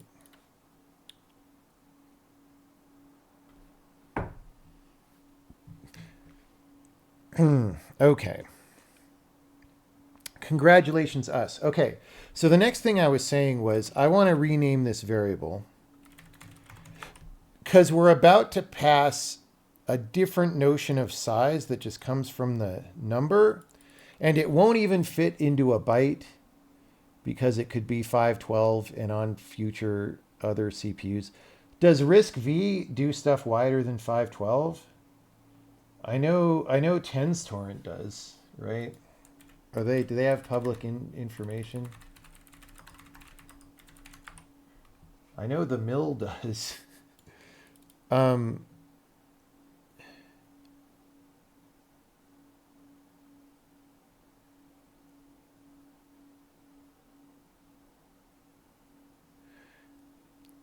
guess TensTorrent is a RISC-V adaptation. So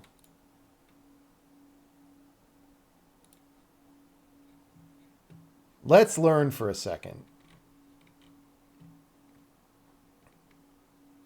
32-bit instructions.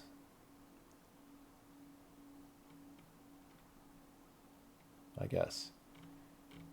Oh, 32-bit like...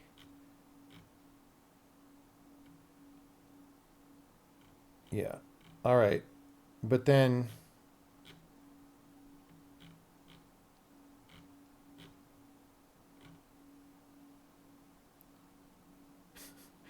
there is no subtract. It's achieved by MAD with VB. So yeah, they're being a little bit more terse with opcodes, which is great coming from AMD 64. So I just want to know what a typical vector width is. It's not going to tell me on this page.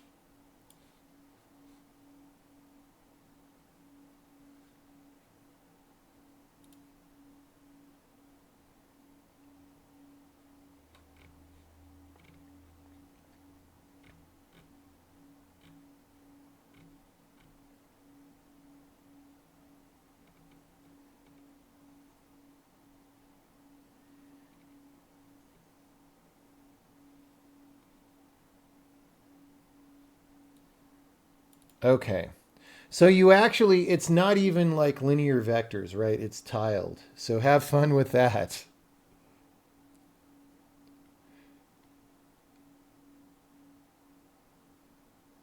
So I guess you refer to these, I guess you have a separate configuration instruction and then you refer to the positioning of the tiles.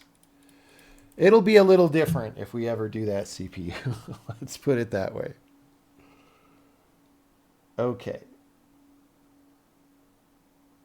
Um, we'll have some syntactic extensions for that.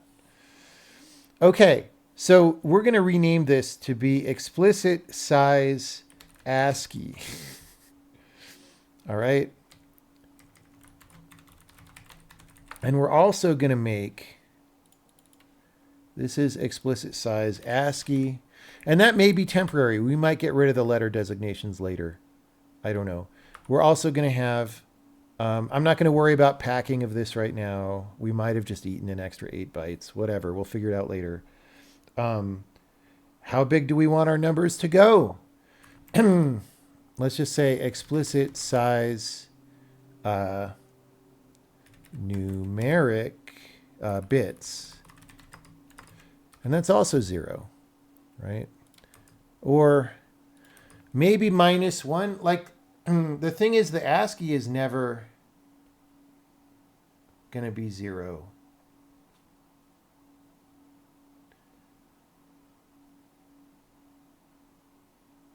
Yeah, explicit size bits. We'll actually check that. We'll never write a 0 into here because it's just totally illegal. So we'll check it before we write it. Okay. So one or the other of these will be 0, but not both. And that's just how we're going to do it for now. So,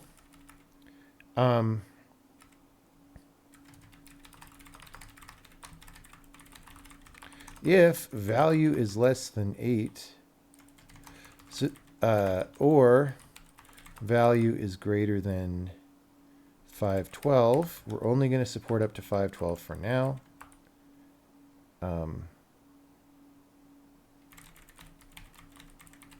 Actually, we could go bigger, right? I mean, we're future-proof. Let's just go value less than 8. Because again, we'll report on the invalid instruction error, right? Invalid size. Invalid size designation. Invalid size. All operands must be greater than or equal to 8 bits. Okay, so else, that also, in case somebody tries to sneak in a negative number, like we'll get that. Else, instruction.explicit size bits equals value. Oh, we're storing this in 31 bits right now, right?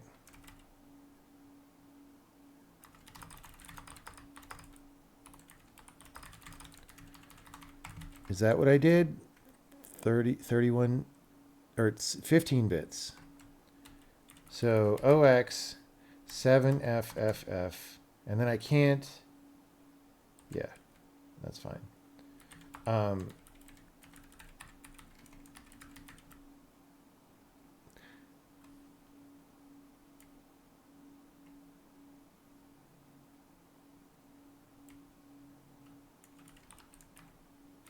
Let's do the nearest power of 2, right? Which is going to be 7000, I guess.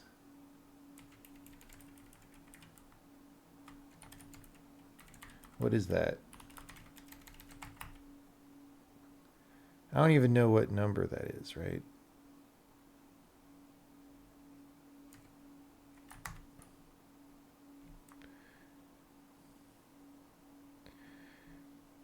Okay, well, we didn't go do the other. All right.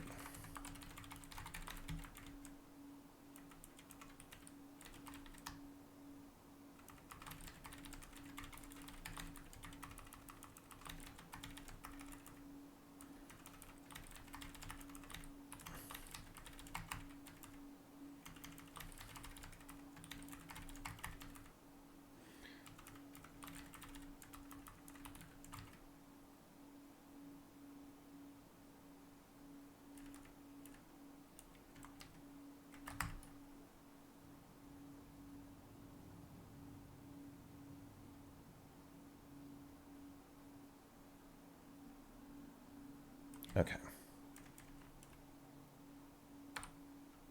So if I go in here and I go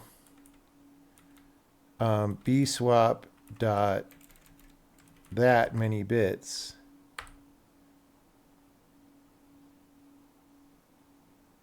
is that really a...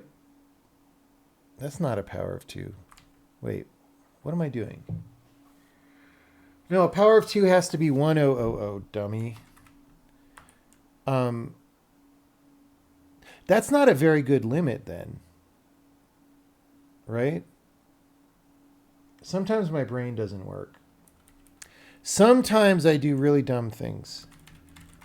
Power of 2 is 1 shifted left that many times. We might need more bits here. Let's see. Whoops, I didn't recompile. How many bits is this? Oh, because I hard-coded it here. Don't ever do that when you program. That's bad. 4096. Is that good enough for now?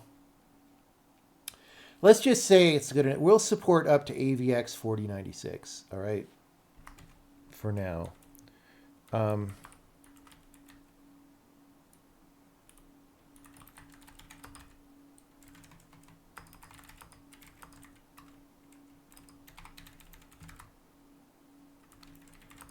We store this in 16 bits. If we want to support greater than AVX 4096, we will need... I mean, if it's...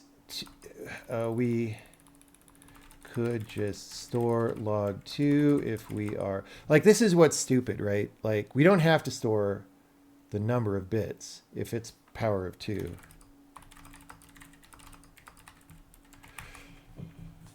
Whatever. We're just going to store the number of bits. And we don't support more than AVX 4096, which should last us about 4 years. Actually, no. At the rate CPUs are stagnating now, this should last us 500 years. But, you know. Okay. That's great. This is just for parsing. We don't need to really tell them the size because this is just for parsing the explicit number here.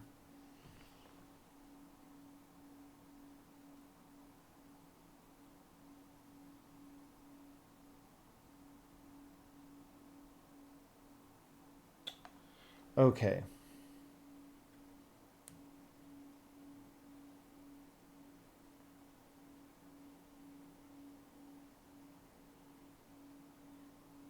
Oh, right. God, oh, dude. I'm being dumb, right?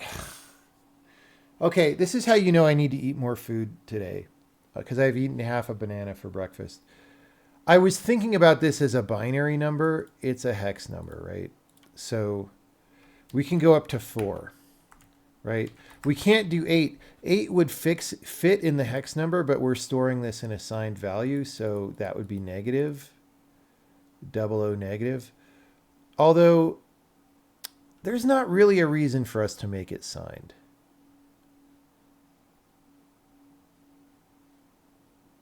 Let's put that back to unsigned. All right, here we go. It's unsigned. Now we really have a lot of capacity. We're up to AVX 16384, right? Or whatever.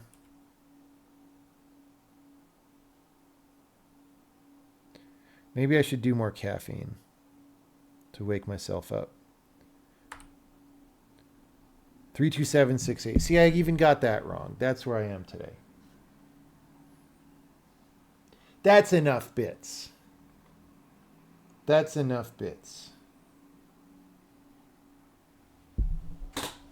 For now.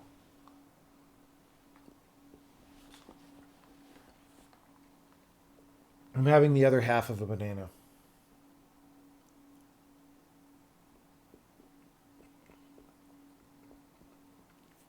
This should last till the end of the universe? Not really.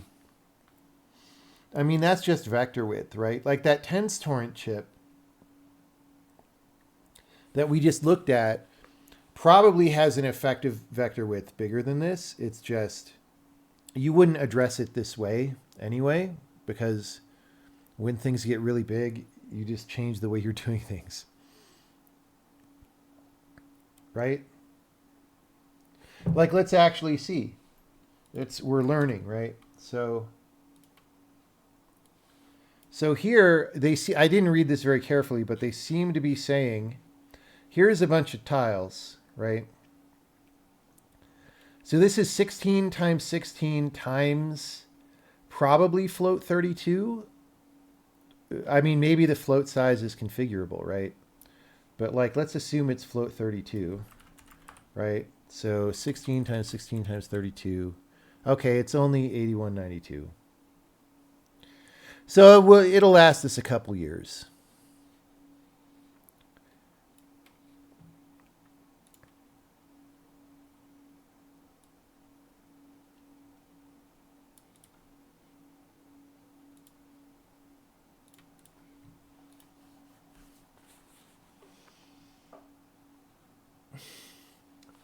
You love hate the implication that x86 won't be fixed before AWX 16384. I mean, do you see any? Actually, no, there is though. So Intel had a thing to simplify the instruction set, and they just shut it down because now there's like a coalition of Intel and AMD and maybe somebody else to do it, right?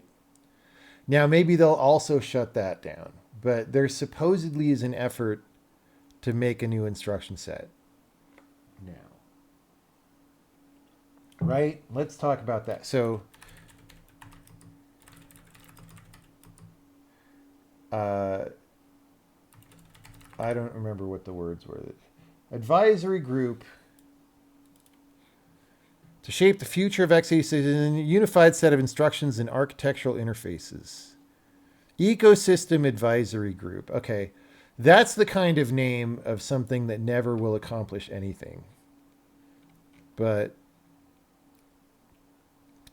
so this got formed, and then they shut down the Intel instruction set revision effort.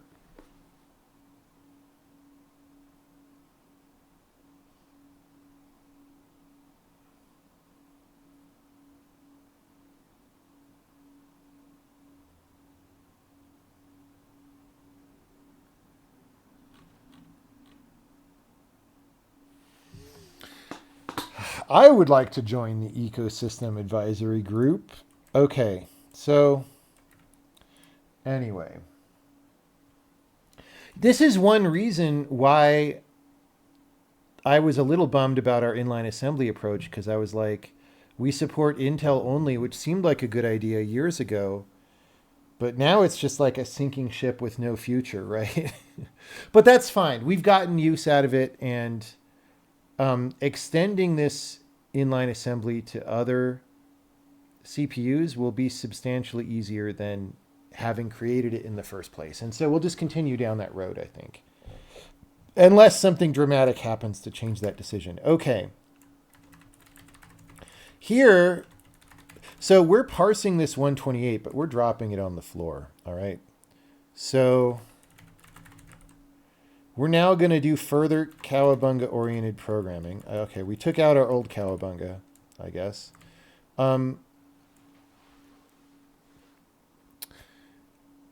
Now,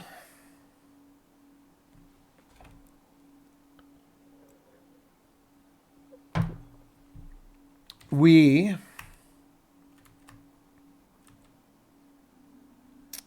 in the type checking,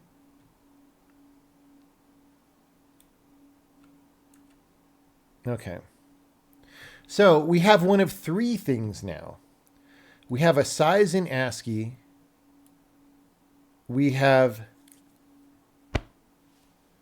okay. This is actually a little bit wrong what I did, but I made it compile. So we're going to have this thing called bits.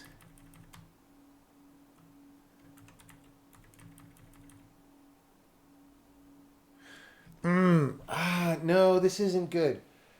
Okay, we're going to convert to ASCII right now.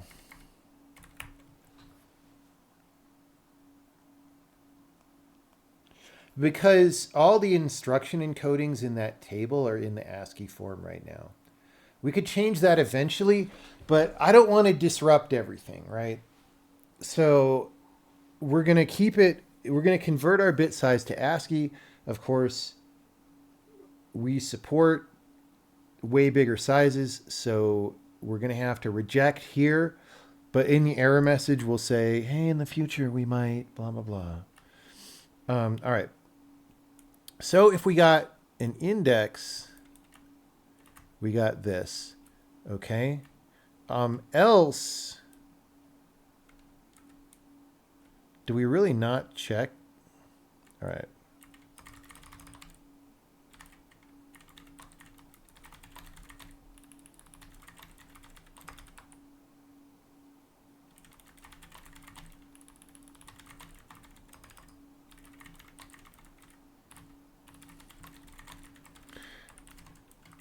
We're going to put this, we're just going to say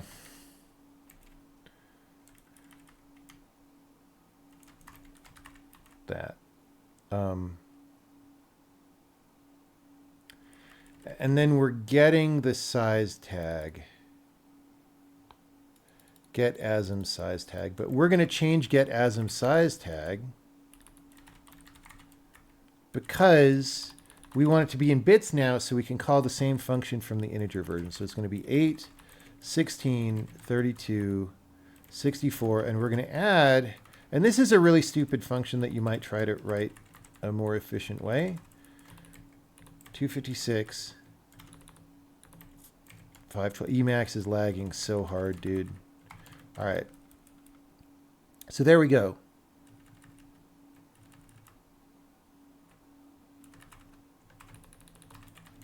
Are 8, 16, 32, 64, 128, 256, 512. Okay. Cool. Oh, but this is the ident version.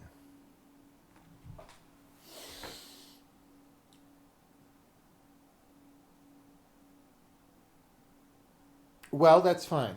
Because we could say if ident, this was done via a variable, else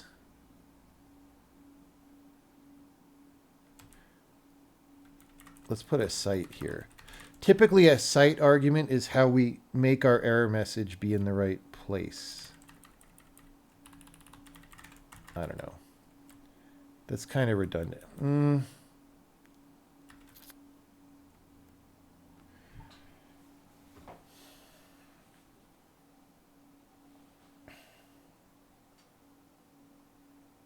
Yeah, because we'll pass in.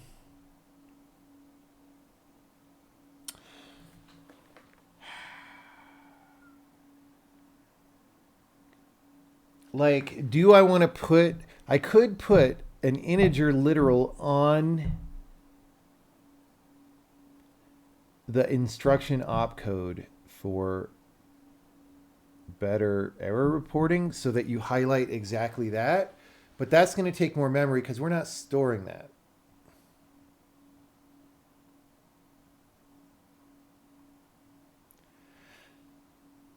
But we could actually do that.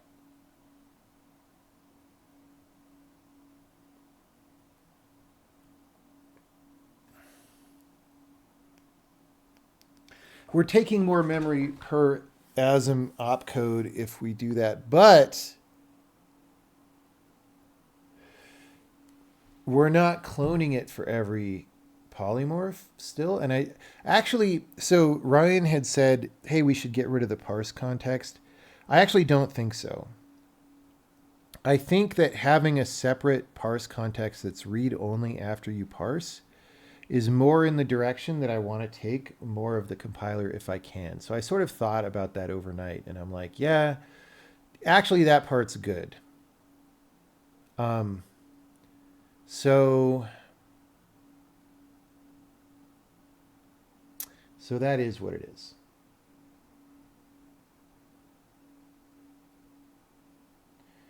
What's the letter for 1024? Well, there isn't one. And when we get to 1024, we probably will stop doing letters. I mean, if you do 3D, it would the obvious next one is W, but that's already in use, right? So you're hosed. After 512, you're hosed. It would be T for 1,000. But we're not going to continue that convention into the future.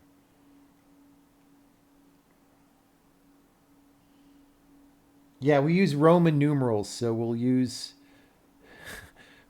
M for 1,000, capital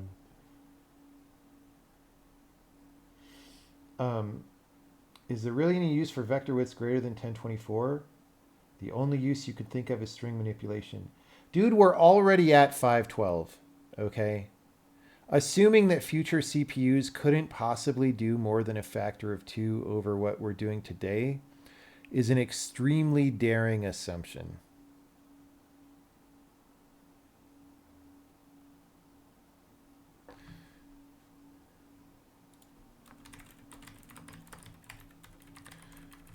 So we're going to do it this way.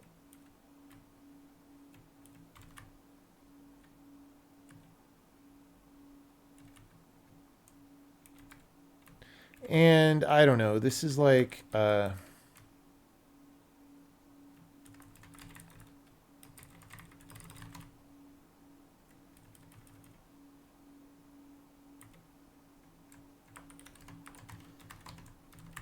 okay. GetAsm size tag now takes bits. And the site is third. Okay.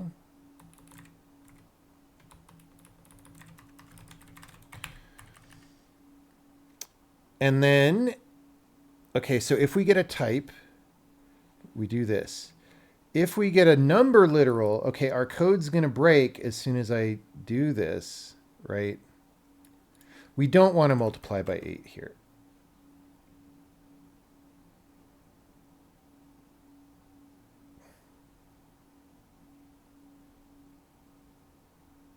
Wait, was this already wrong anyway? Because we said bits from flags. So this was already in bits.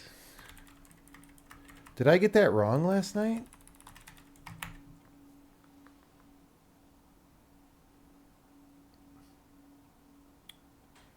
Anyway, though, our code is wrong in the like 1 or 2 places that we do this. So we're going to go change that in a minute.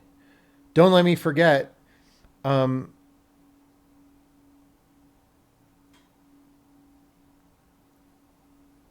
Okay.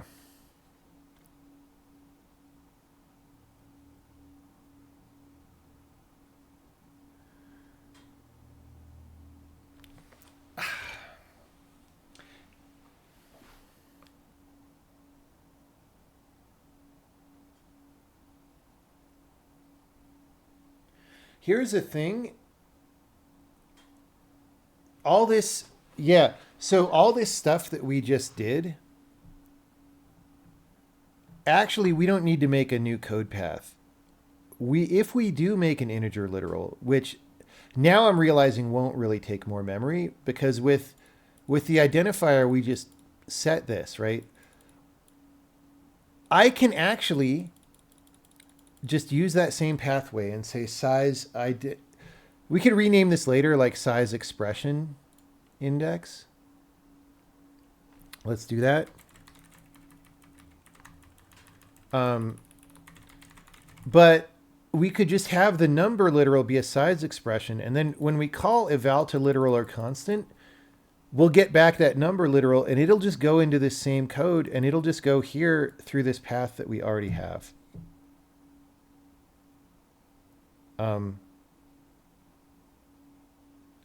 Wait. What am I even... Oh, no, this was wrong. Okay.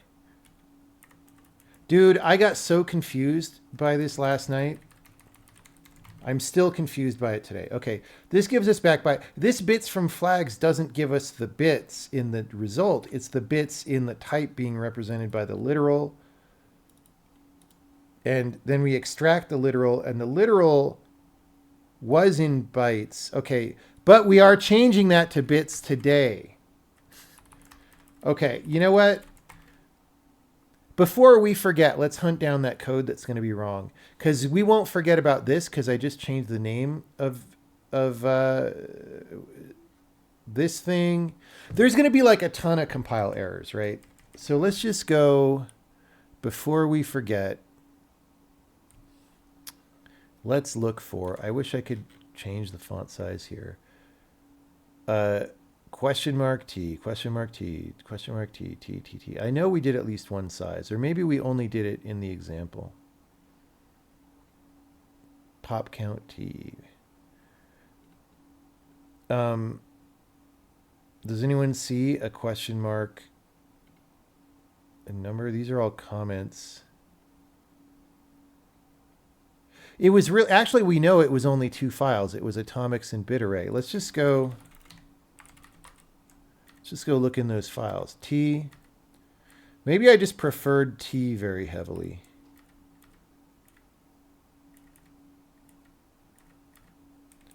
Okay.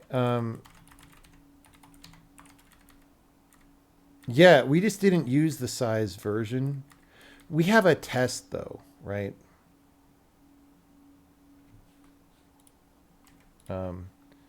We definitely have a test with that. Tests, features. What are the most modified tests? Oh God.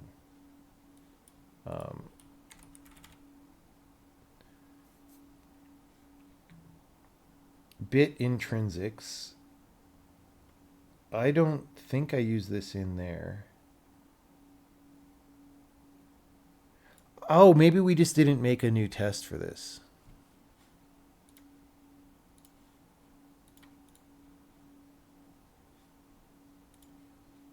Actually.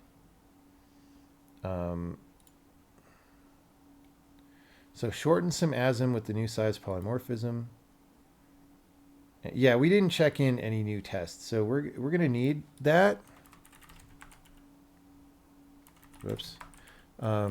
Check in some explicit tests for the new features. And I forgot what I was going to put here before that. Be explicit about what size we see in the instruction now that we have variables. I don't know. Anyway, I'm going to go get some... I'm going to go heat up some tea water. And then I'll come back and we'll be on the downhill slope of making this work. We still got to change a few things, right? We got to get rid of this. Explicit size bits isn't a thing anymore. That's just going to be a size expression. I like this. I like this.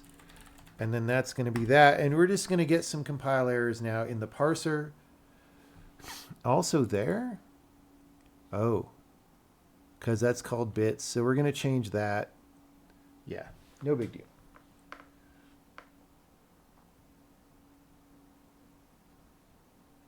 Okay.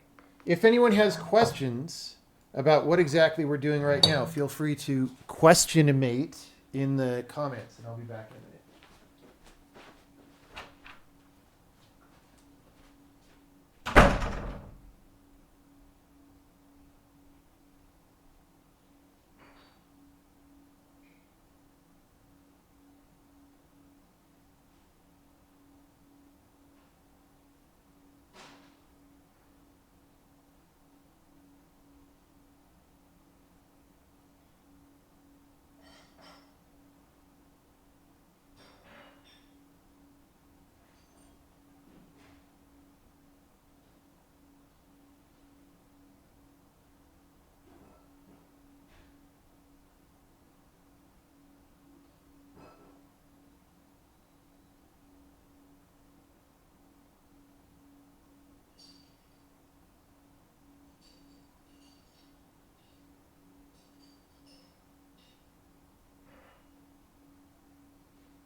Okay. We're waiting for the tea water. No real questions. Book recommendations.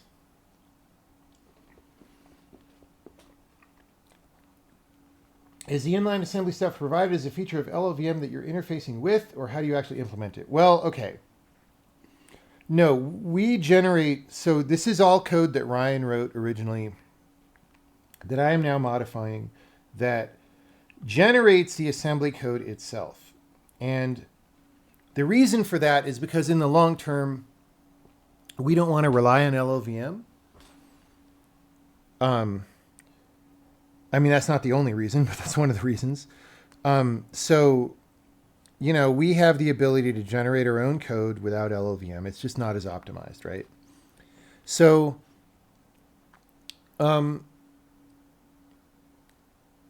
now we do use the LLVM backend to generate optimized builds. And in that case, we do need to give it the assembly, but we do that at a very low level. We don't translate into LLVM bitcode or something.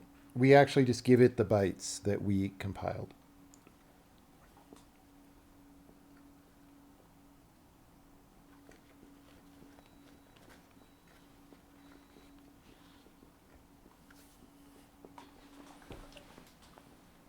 Yes, that means eventually doing our own optimizations. We actually do some optimizations right now.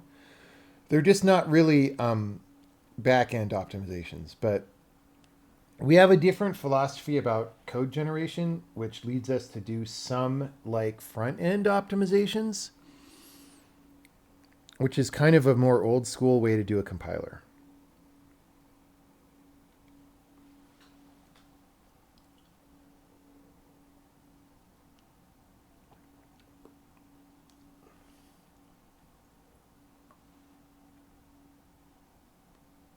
Will I ever switch from Emacs?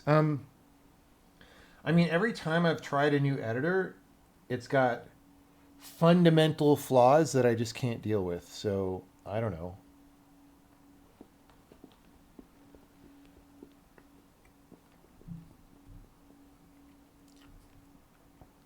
Why am I writing my own language? Dude, if I had to answer that question every time somebody asked it, I would never get any real work done.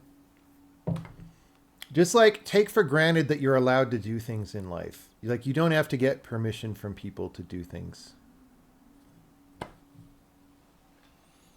Unless you live in Europe.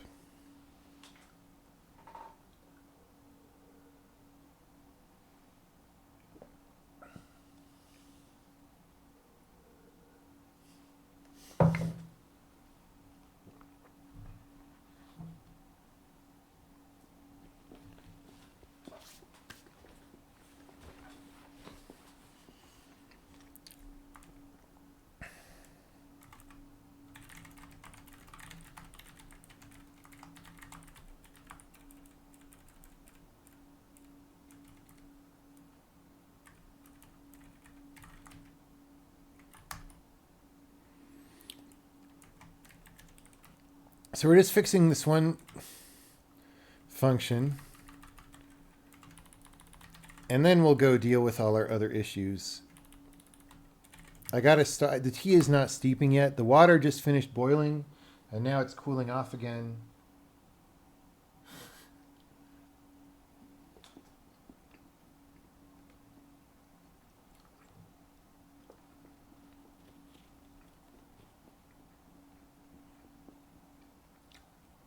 Wouldn't I just spend the time writing an engine instead? I mean, we also made a game engine. So there's that.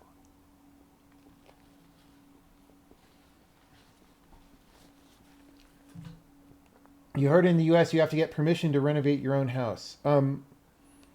That is only true in a few communist regimes like San Francisco and New York City. In most of the US, it's fine.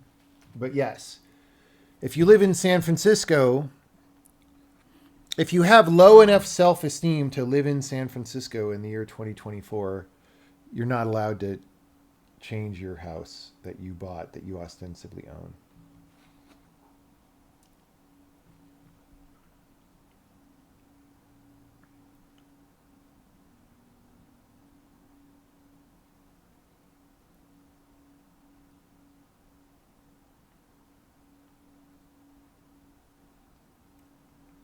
All right.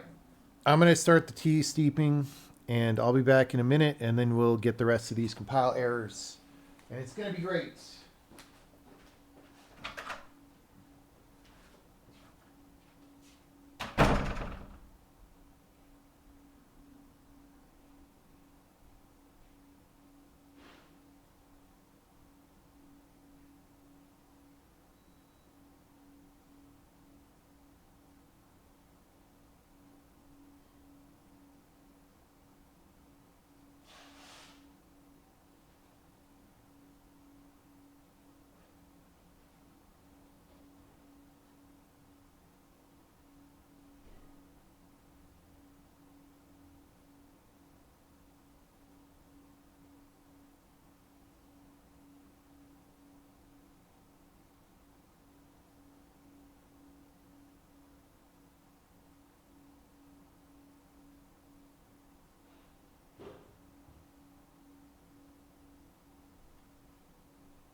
Okay.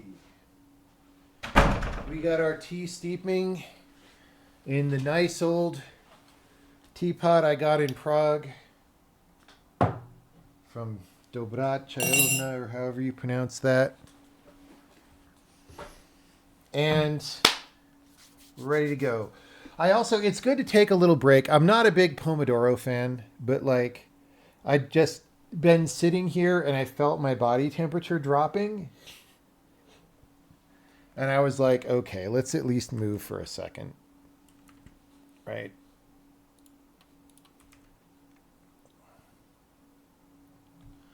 Yeah, it's a really good. I went to the one, I think there's more than one in Prague, but I went to the one that's sort of near. There's whatever that central avenue that leads to City Hall, where I was there during the time. I guess it's Czech Independence Day or something, when everybody celebrates how much they hate Russia. Like, I was there. I was there when there was a street fair, like, on that street for that reason. So that was fun. Um,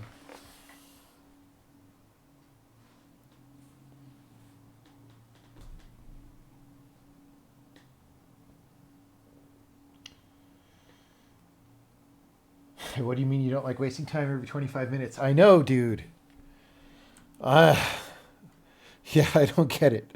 Okay, explicit size bits is not... Okay, so we're going to go back here.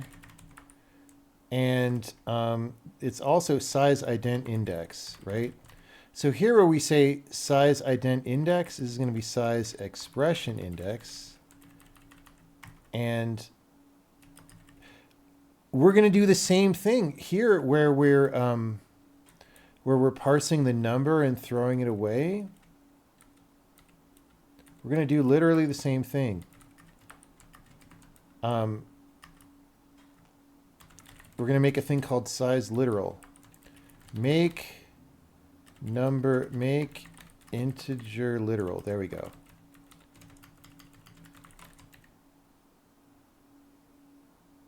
Wait. That's not a good make integer literal. That's the line number that we're on. Don't paste code without looking at it.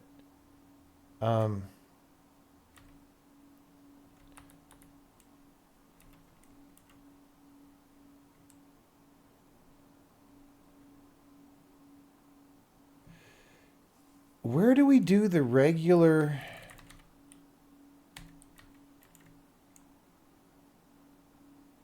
token number? We make a literal... we'll just do this. I think this will work.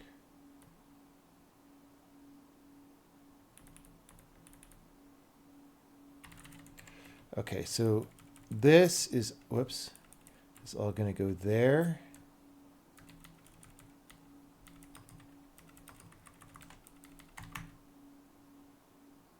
All right. Whoops, wrong file. Okay, there is no, wait, index.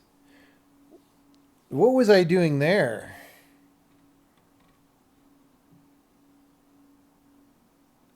I meant inst.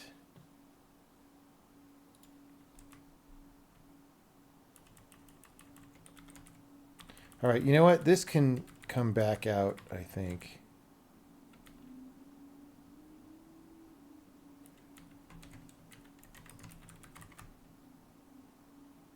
Is that U16 though? Like, it's really S8. I don't know. Inst. It's not index. All right. Who knows what's going to happen when we try to run this?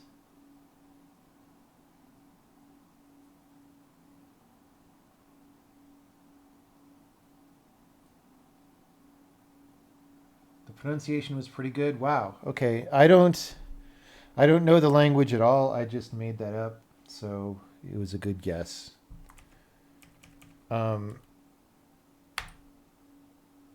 Okay, that's our test. We gotta make this something that we actually intend to work. So let's just go back. So we're not even designating the explicit number yet. B swap question B. All right. Okay, that works. It's doing the right size, which is great.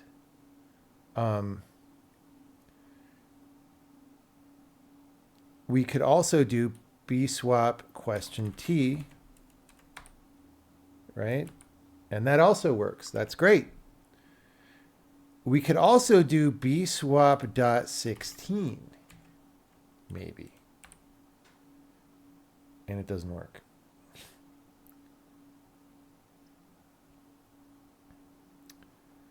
While expanding macro my byte swap.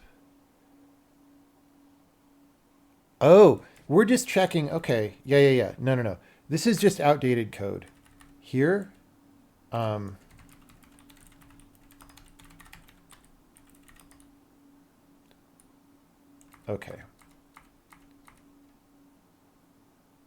We don't need this to be an identifier.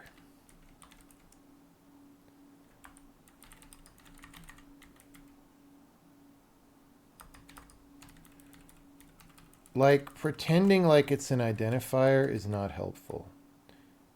So we're going to do this, and then this. It doesn't need to be an identifier.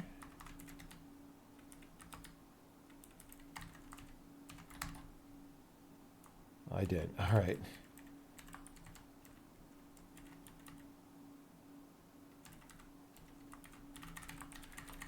So this is just the site for error messages.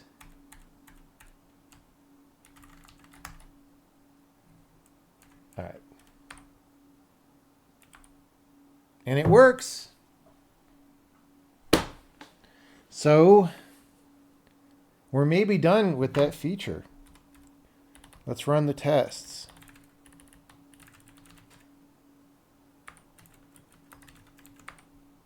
And then we'll run the game unless the tests fail. All right, pouring the tea.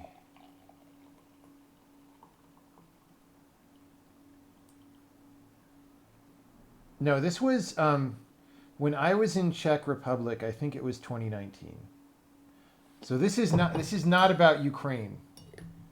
This is about the Soviet Union.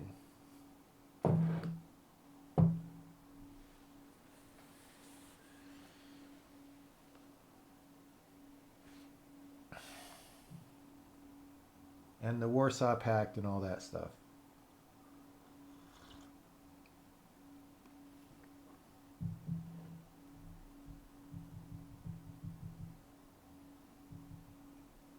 Soviet Onion.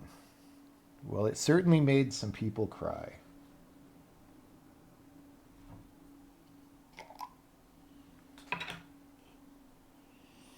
America is just ex-British. That is true.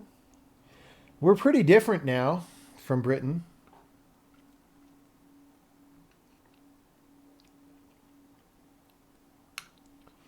Although we'll become the same again if the immigration thing keeps going.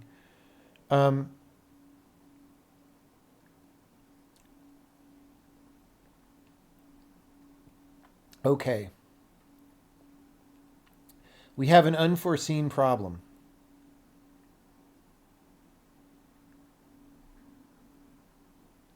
I didn't know that we let you do float constants.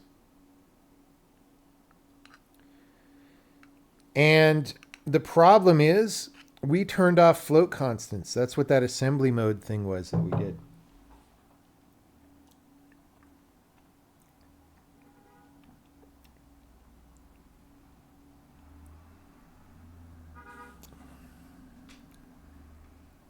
What do I do? Do I turn it off and on?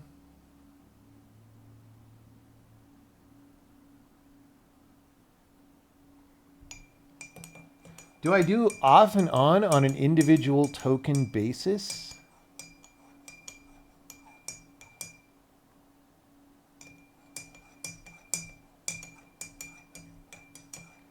Let's try that.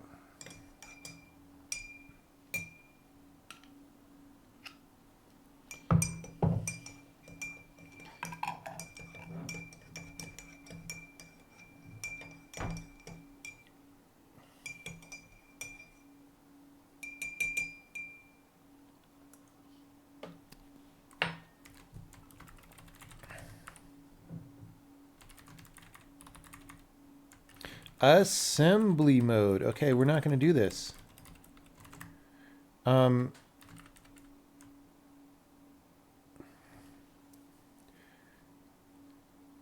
going to do it down here. Again, I don't like how much look ahead there is here.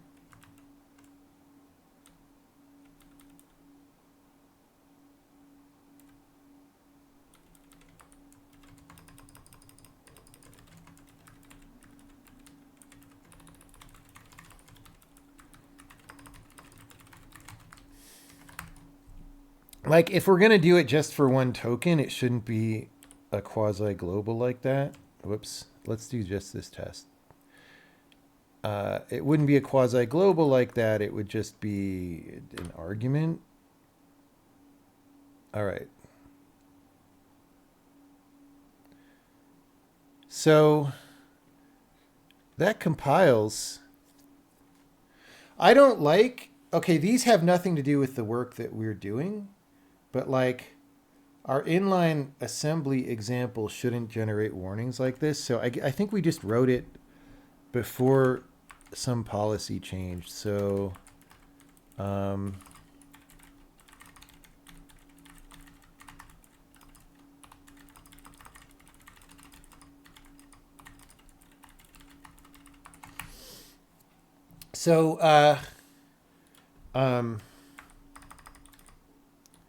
use numbers instead of letters because we want to encourage that as the default. All right. Let's run the tests again, though, all of them. Let's run this. Okay, that still works. That's great. Okay. So toggling it on and off on a per token basis is working. I don't love it, but it's working. The only Belarusians you know don't like Russia. Yeah, I don't know. I mean, the government is obviously very close to Russia, but the people are the people. Did I arrive at any conclusion? People keep asking that, so I'm going to have to tweet a reply. The answer is we're going to stay the course and do inline assembly for now. And I guess we'll try to do ARM and see how that goes. And then we may also do intrinsics later.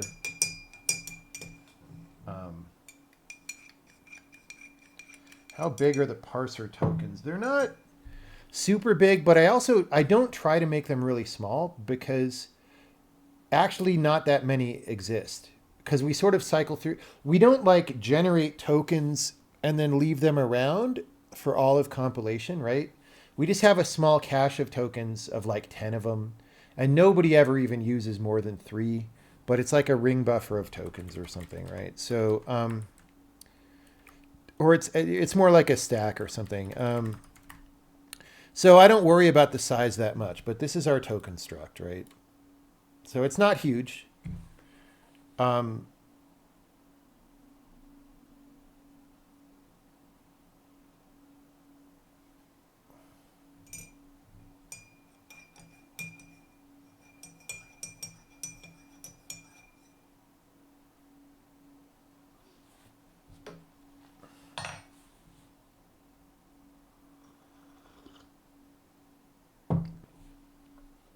Okay.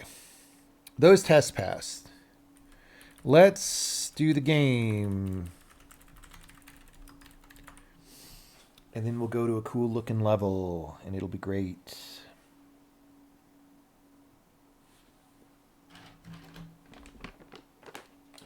We sped up the compiler by like 50% by shrinking the tokens down. I mean, okay, there's a lot of factors there. Like what percentage of your compilation speed is reading tokens, right? So like, I would guess, I don't know, Zig, I would guess that we do a lot of, like, dude, we do a ton of really expensive stuff in the middle of the compiler. Like the message queue and like polymorphism and all this stuff. So like, in terms of our compile speed, I don't think the lexer even registers. And then also, here's the thing. We parse in parallel, right? So our lexing and parsing is just multi-threaded. So it kind of doesn't matter, right? We're bottlenecked because our type inference and bytecode and stuff is all single-threaded. So like the thing that we would do to speed up the compiler would be somehow make type checking multi-threaded, which I'm very scared of.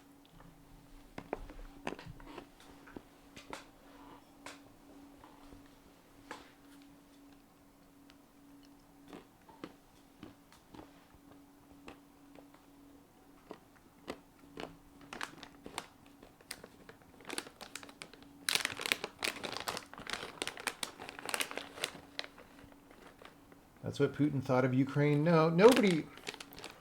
Everyone knows most of Ukraine doesn't like Russia. It's just there are large parts of Ukraine that did identify with Russia, right? And so it was sort of this thing where the borders of the nation didn't really match how the people inside the borders thought about themselves, right? So that's a very difficult situation no matter what, I think. Yeah. Do I think that doing things on an assembly level will always require if-defing per architecture? This thing that we're doing right now, yes. I don't see a way around it. Now you could try...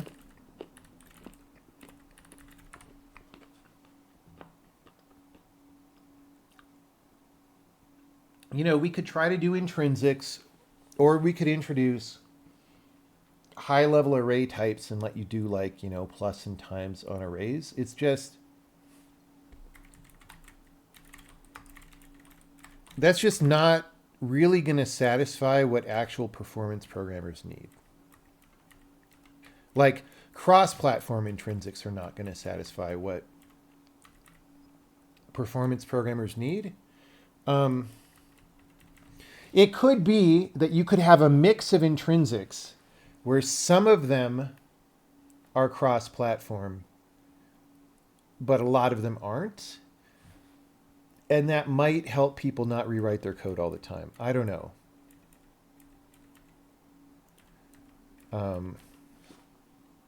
It's just there's not an easy solution, because that's the problem. Is you could say like, hey, we have array program, like APL has array programming, right? But like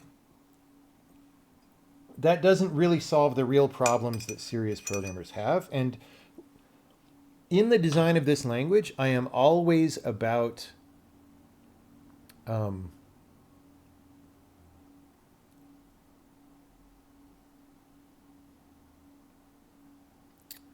solving the hard problems and not the easy problems, right? So like it's not that hard to give people some array operations that maybe do some stuff, right? What's hard is to make that really useful for the people who really really want the speed.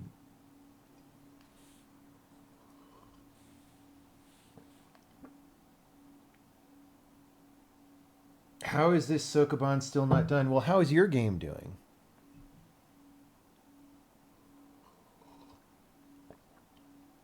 Kind of describes the state of C. The built-in intrinsics are cross-platform, but they're like 5. Yeah, and so that's the thing is it's like it's very easy to have a grass is greener attitude, and that's what I'm careful not to be. So when I made that post and I'm like, I don't know, should we think about doing intrinsics or whatever? It's very easy to just see the friction in what you have and compare it against the ideal version of the thing that doesn't actually exist, right? And like, if I were to actually decide to go the intrinsics way or seriously think about that, it would start with a survey of something like that, right? Like, okay, what do other people do who have tried to do this exact thing? How did it work out? And it's like, yeah, it probably didn't work that well. You know, maybe this kind of thing gets a little better over time, right? So like, if we just said, look, we're not supporting SSE, right? Like the not or SSE1, I don't know. Bottom floor is SSE2, or maybe even bottom floor is AVX, and that would be fine. I don't know, but like you could imagine drawing a line, and then I don't know what the equivalent is on ARM. I don't know if there was something before Neon that people use, but the point being, you could sacrifice some degree of backward compatibility for something that maps better. But the problem with that is you can always just get wrecked by the next person who comes along. So it's like, let's use Tens Torrent as an example. I don't know what their we looked at them, 20 minutes ago, but like not carefully at all. But like, you can be like, here's my intrinsics that map to a bunch of things, and then someone comes along with a new CPU, and it's like, well, that your intrinsics don't work here for whatever reason. And it's like, oh great, thanks, man. So it seems like a very hard problem if you actually want the good version of it, right? The good version might be impossible. 3D Now support. Oh, dude, 3D Now. That's bringing back the memories. Please do not do intrinsics. I mean, I don't know. The thing about intrinsics, though, like I said earlier, so if you're going to do inline assembly, right? I mean, this is very simple inline assembly, but like you need to know what a CPU does with instructions, right? Whereas intrinsics, you could kind of wing it and like not really understand very well and like make something happen. Maybe we can just keep making these more user-friendly until they're more like that as well. I don't know. Hey, let's try the thing. Let's try the fun thing that we were going to do. I mean, this gets a little more convoluted, actually.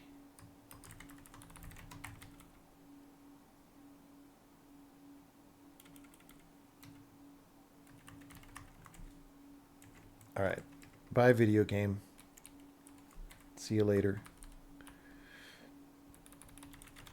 I mean, how much do we want to juggle around this weird function? But, I mean, we could just be like, hey, bind this thing, please.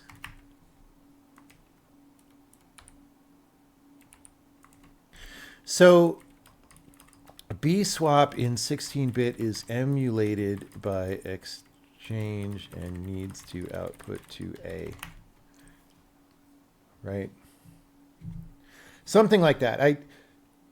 I saw the docs for B swap and it said use exchange, so I'm assuming that Ryan is emulating B swap. He's pretending there's a B swap. You could tell me if this is accurate. You're pretending there's a B swap by using some form of exchange. I looked at the page for exchange and it wasn't obvious. Maybe you're using something else, but like, yeah, there's an emulation happening. Maybe we just shouldn't do that kind of stuff. Maybe we should. I don't know. Let's just do this, right? Like, why have more braces than we need? That's pretty compact.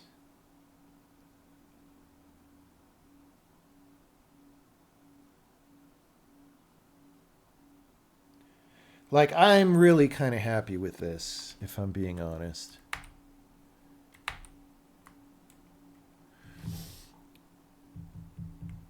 But we can go through some examples and use the numbers now instead of the letters and whatever.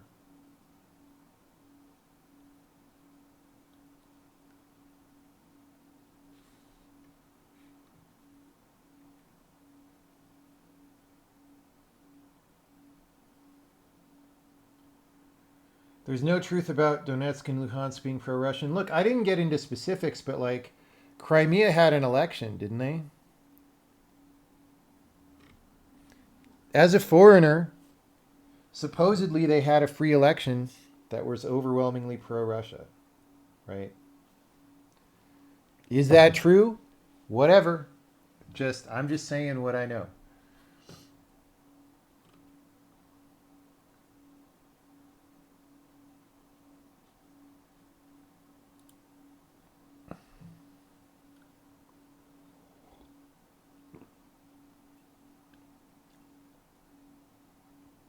Okay. Pro-Russia doesn't mean... Look, I'm not... Let's not make this the championship of hearing things that I didn't say and whatever, right? Like, come on, guys. All right.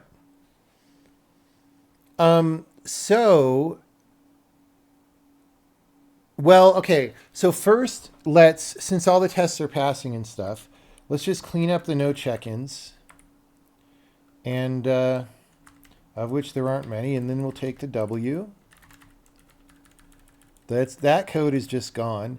This code, let's rename the token as next. So I don't like the fact that we're reusing the same name and trying to like, yeah. So now this is going to break everything. The reason I want to rename this is because if it's a look ahead,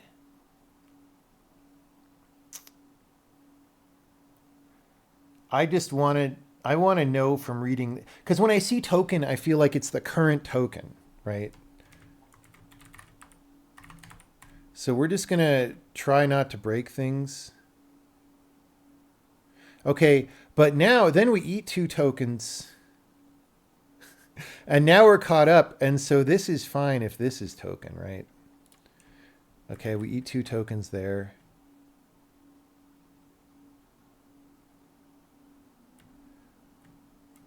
And then this, we could peek again here. We could say,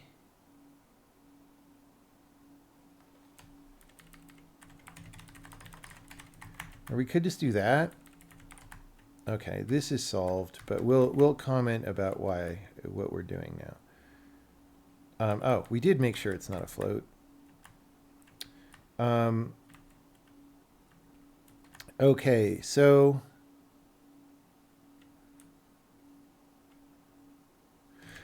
I probably missed something there. Wait, let's not be. So that's token equals next. That immediately peaks. Yeah, maybe we're fine. Although this is weird because this is called peak next token, but it's really kind of the current. So I called it next, but it's not the result of peak next token. It's the result of peak token one. I don't know. Okay, we obviously broke that. All right. Well, fiddlesticks. So triple equals. This would be next here, actually, not token. Everything in these if statements, which is just those two things. All right. All right. We're going to run these again.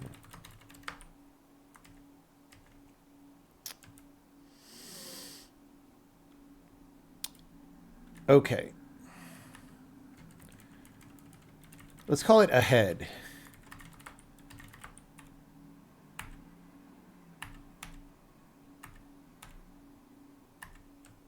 All right.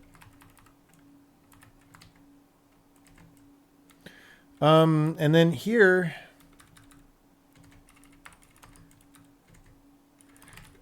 it is kind of a hack that we turn off floating point parsing here by setting assembly mode equals true.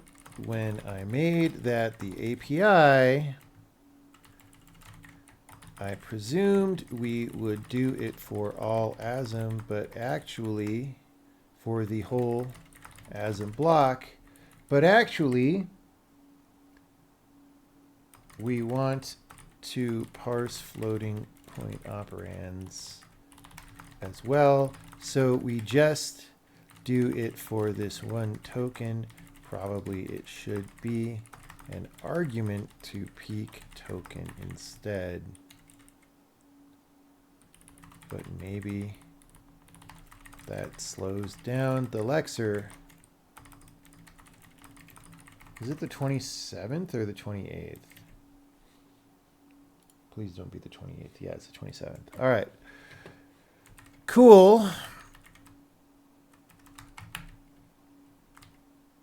Tests are passing still.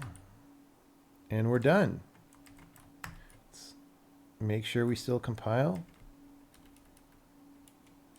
We'll compile the game real fast, but we're in good shape. So we've got our new feature.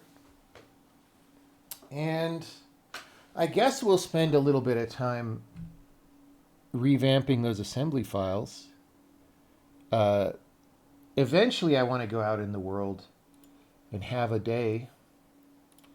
But I could be locked here in Streamer Cave for a little bit longer.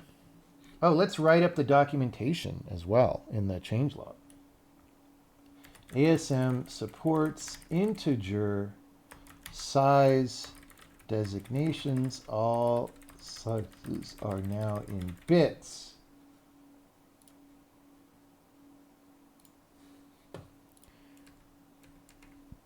Okay. Actually, we're going to explain this in... Okay, we got to change this, by the way.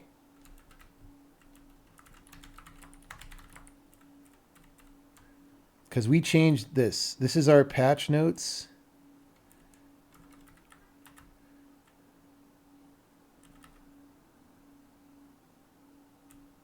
Instead of using the integer size, you can just use the type instead.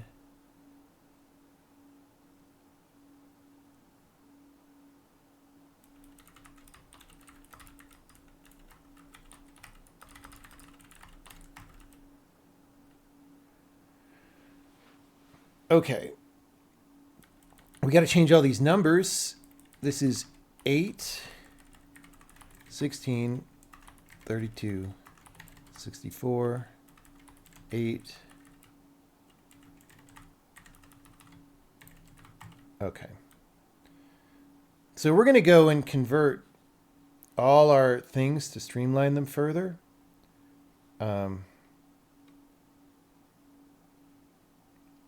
We don't need to say less than or equal to 64. Let's just do that.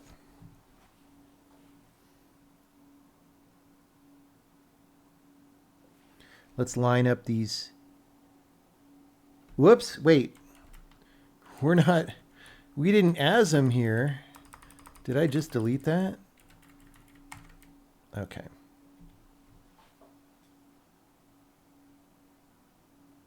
Maybe someday we'll support static if inside ASM, but I don't want to deal with that anytime soon. That would be weird. IRL stream.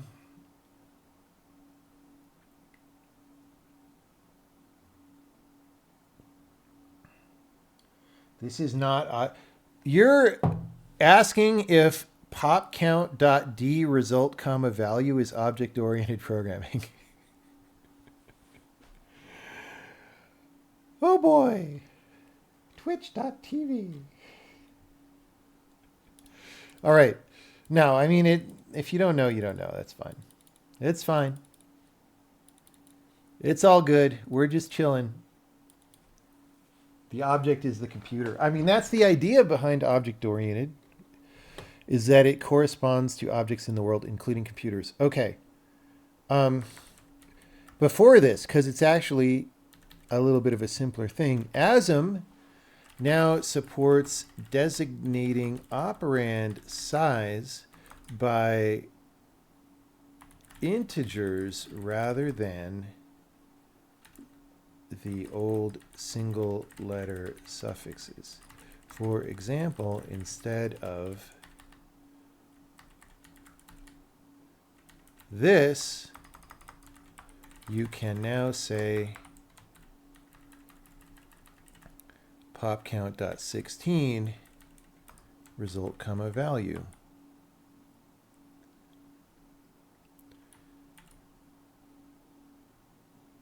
The old suffixes made sense mostly to people familiar with x86.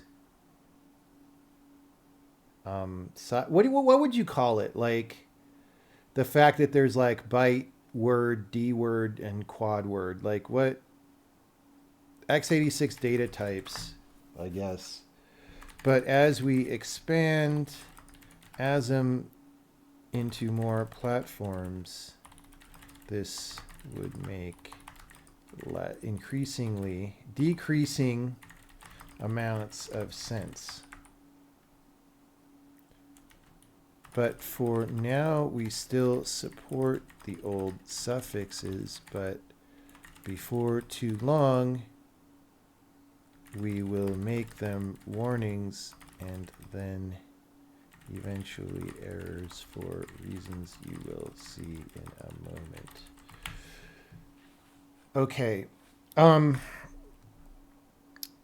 If you want to convert your code to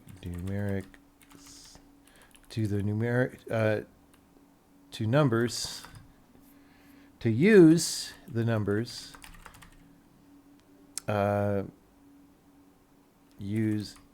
here's a handy conversion table.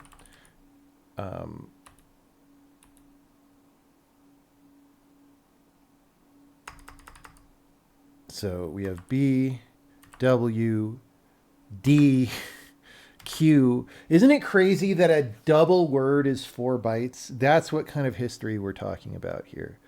X, Y, Z. B, W, D, Q, X, Y, Z. 8, 16, 32, 64, 128, 26, 512.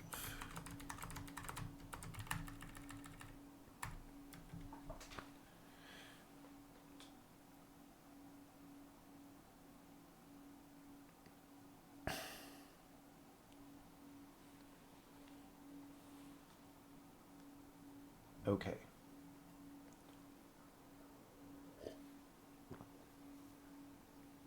Yeah, we could say operand widths. Familiar with x86 operand widths?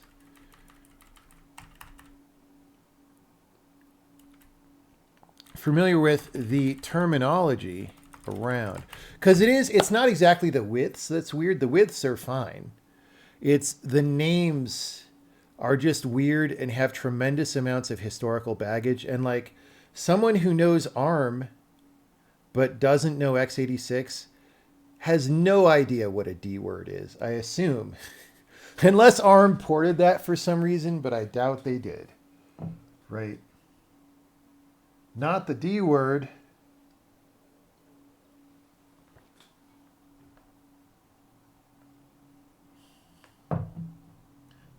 Or the Q word, dude. The Q word will still get you in trouble probably if you use it in a very negative way.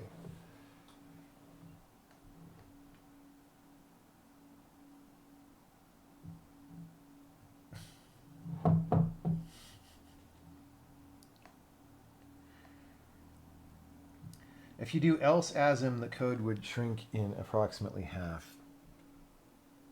Oh, you mean like... Hold on.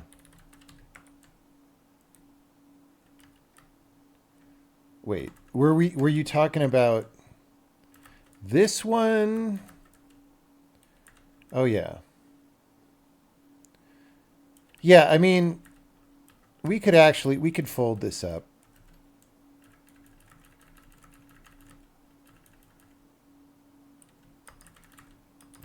I mean, that's a little bit more folding up than you were talking about, but like...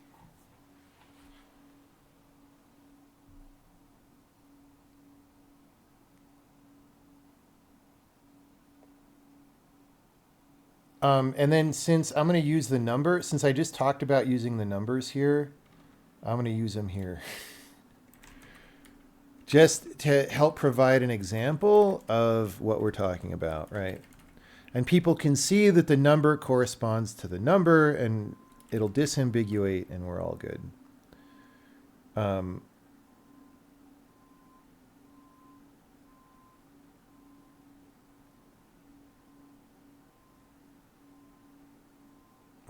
Although this, I mean, the opcodes still have some stuff in them, you know, but it is what it is. All right, 16. Let's line these up.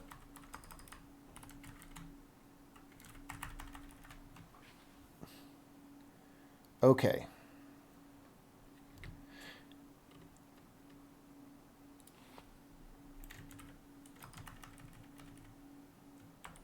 The reason we said above that we may deprecate the letter-based suffixes, apart from them being platform specific in an unnecessary way, is because this question mark is pretty ugly,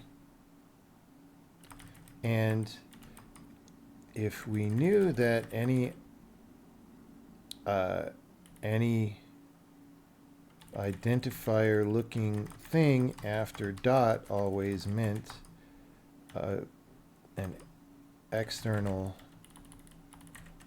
variable, we could just get rid of the question mark and let you say pop count.t. Right? Okay.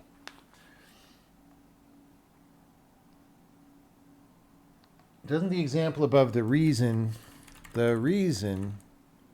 yes, you are correct.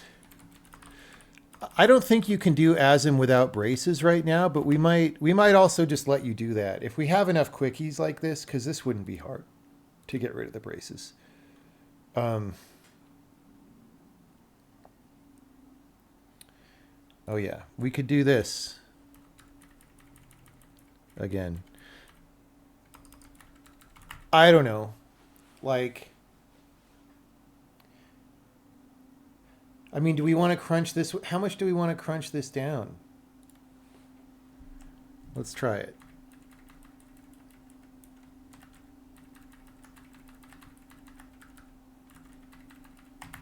That's fine. That's more readable.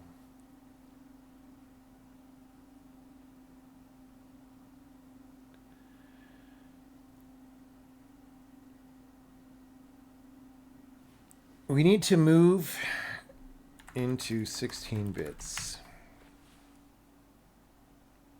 Move a thing into a thing is not a very specific explanation. Align the second result. Oh, yes. Thank you. I'm sort of at a weird angle, and so the perspective almost makes it line up. All right. So this is good. Like we're in a good place now. We could basically ship this, except later today I want to update the documentation or the examples and make some tests, right? So what this is value delivered to the people. All right. It is value. Let's just check this in. This is just release notes, but we're going to get it off our mind. We'll certainly edit those some more before it goes out.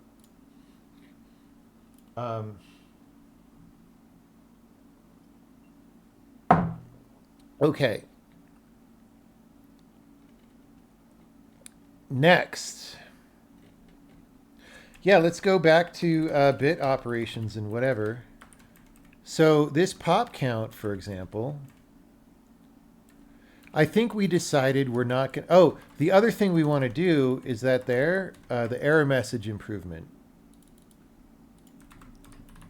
In error messages for unfound opcodes. Okay. So, yeah, we're just not going to be assertion heavy, and we're going to see how that goes.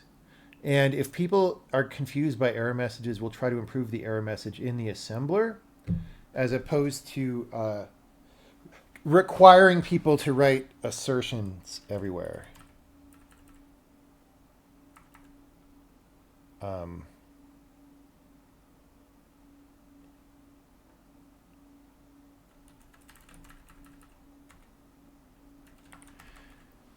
So if bytes is equal to 1, this is literally the code we were just looking at, and so maybe we'll compactify it the same way. I just want to be explicit that it's bytes.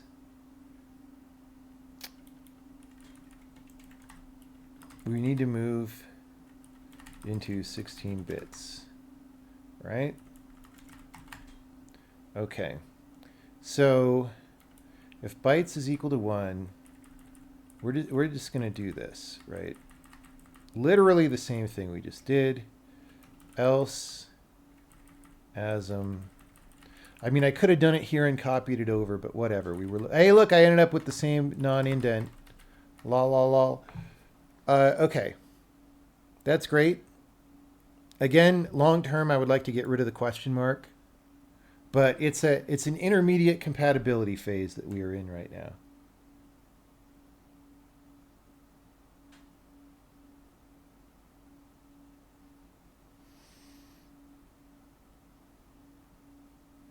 Okay. I mean, that looks pretty good.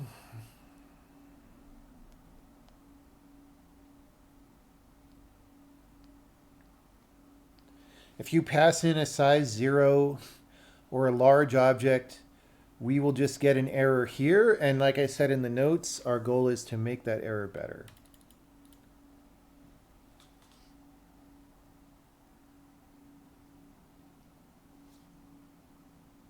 Right? Okay.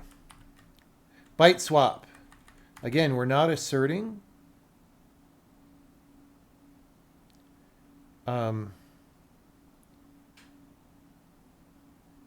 We're just going to do bytes.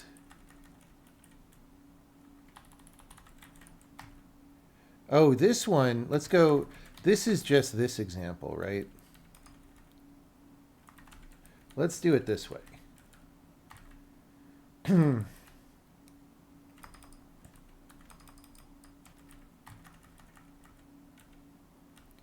So we're going to do this down here.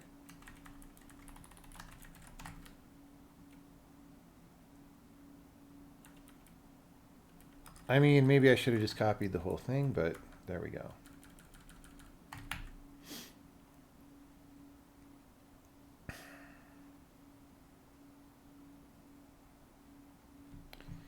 Okay.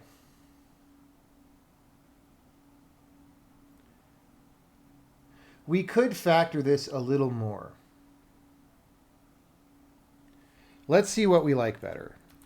Do we like this? I'm just going to, let's copy this whole function just so we don't get a weird psychological effect. Or do we like the following thing? If b is greater than or equal to 16,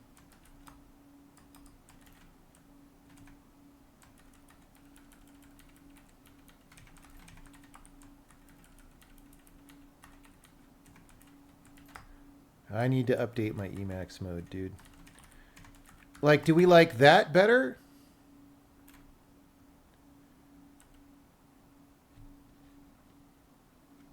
I mean, maybe this is too small. The problem is we get weird. Let's delete the comments for a second, because we don't want the ugly. I'm just trying to get some side-by-side action here, right? I could put Emacs in the mode where I think I like this one better, if I'm being honest, than this one.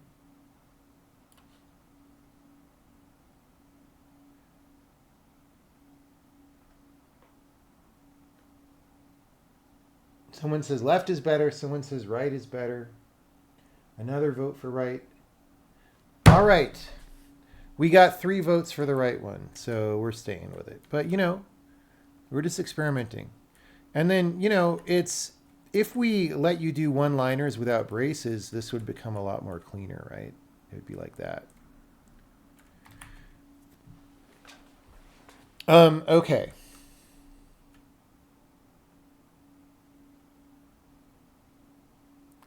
That seems good. Hopefully I didn't mess it up.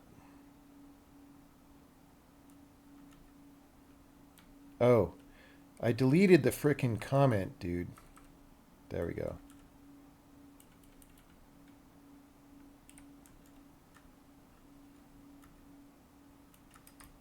Wait. This is the one we don't want. Yeah, did I delete the wrong one? I don't know. Okay, whatever. B swap in 16-bit is emulated by exchange and needs to output to A. Okay, whatever. Size 2 bytes. What? Down here? We're not even on this one yet. We're still on this one. Why not one-lining even the B swap? Oh, like here? Yeah, if you mean like this. That's fine. You know what?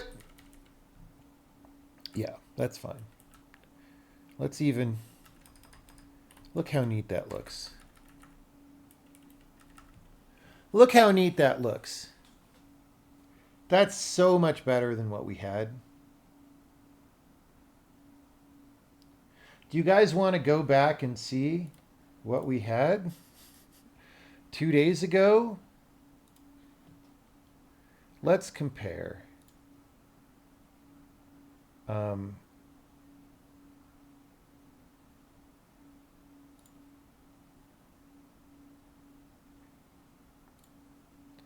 Let's not do it this way. Let's do it this way.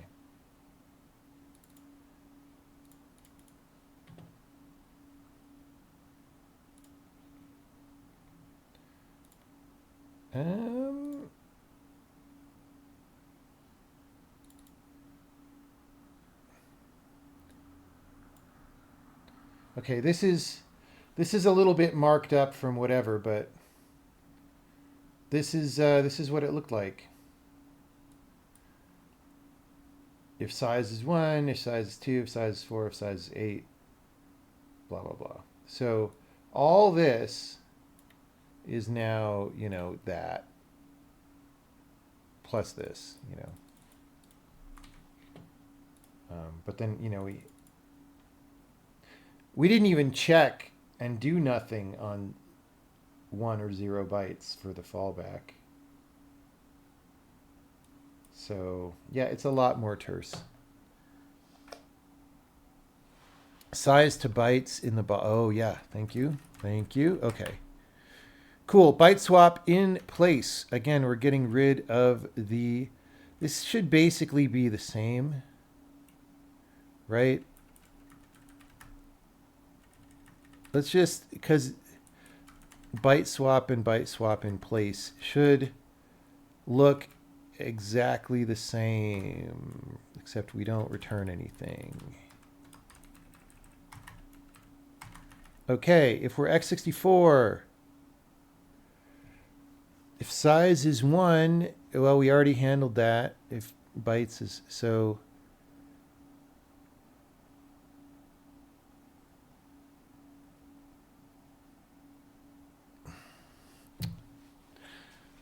My question for you is if move BE will just do it. Why didn't we just do this up here?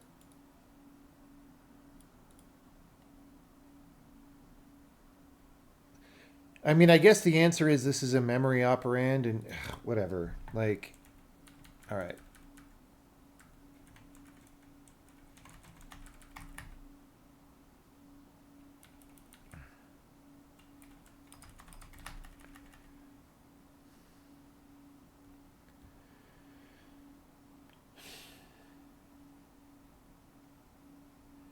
Why not greater than instead of than greater than or equal to after? Do you mean here? Because this doesn't have any instruction. This is just binding to a register. If we hit this, we also want to do this, right? So if you make this greater than, then we won't do this, and then you're wrong. Okay, so...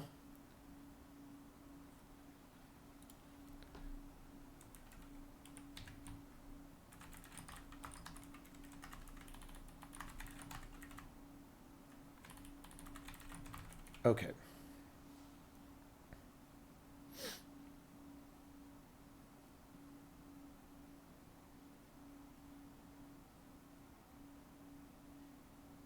You're tired? Yeah, I get pretty tired sometimes too. Naming them bits and bytes is better than B and bytes. Yeah.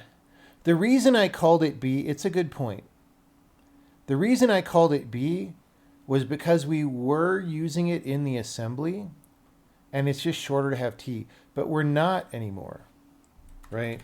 So if I do this, we don't need the comment.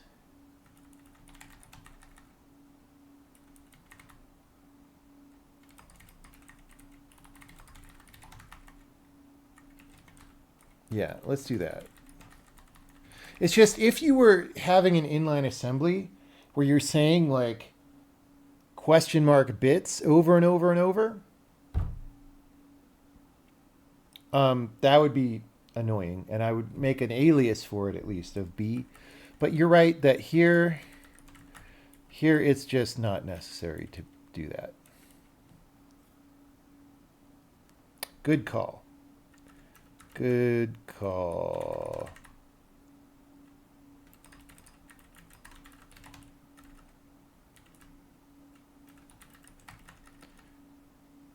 But 'tis the season to be jolly. All right. I mean, maybe let's just kick off some tests to see what if we totally screwed that up. And then we'll keep going. All right.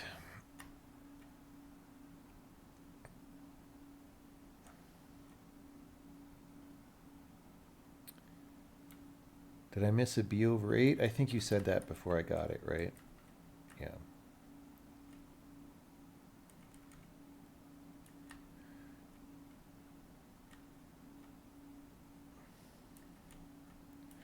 So again,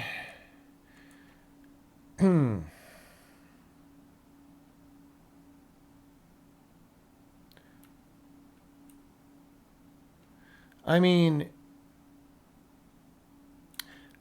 we might as well do these in... No, in this one we really kind of want bits, probably. I don't know, dude. See, we could do this in bytes and just not have this extra line. I don't know. Whatever. Let's not worry about it. Okay. Should we do these all in bits? Yeah. So this is going to be a 16 right here. So let's do this in bits. Times 8. Not times 7. That's not enough. So we're going to do BSF.16 here.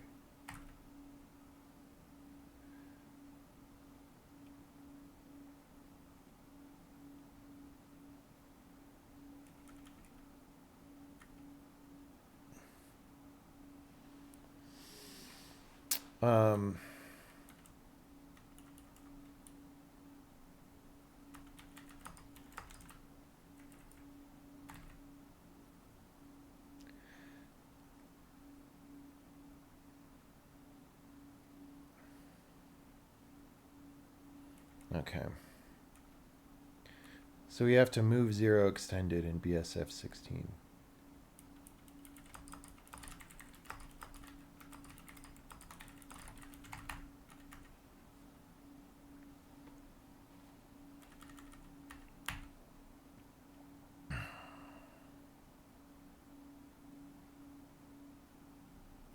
Why are we setting this to -1? Is there a reason we're setting this to -1?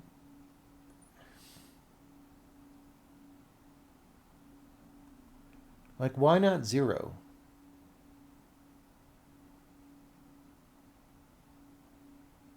Is there a reason? Like, what's going on there? Or was that just my way of knowing if it was uninitialized?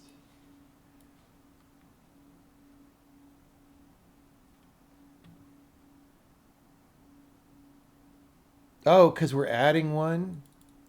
Oh, because it doesn't modify the result if there's no bits. Or something, right? And this is our way. Yeah, that's what this comment's about. What a butt pain.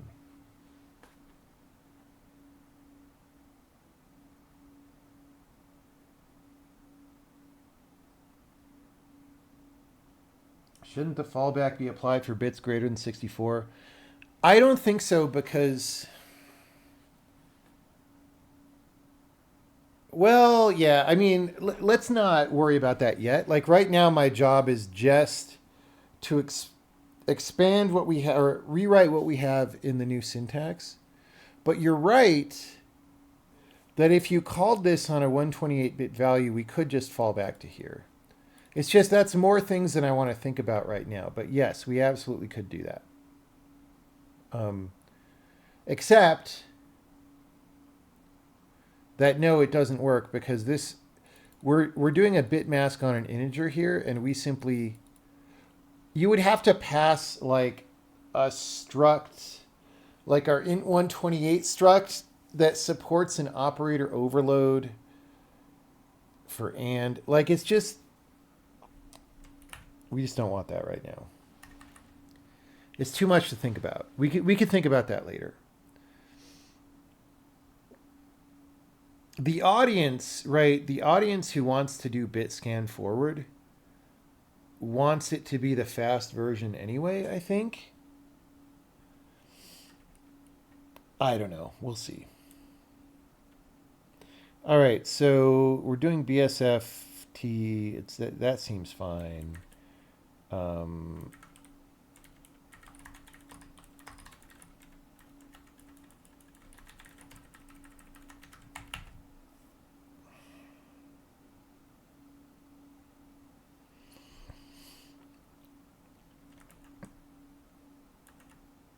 Yeah. Bit scan reverse, same as bit scan forward.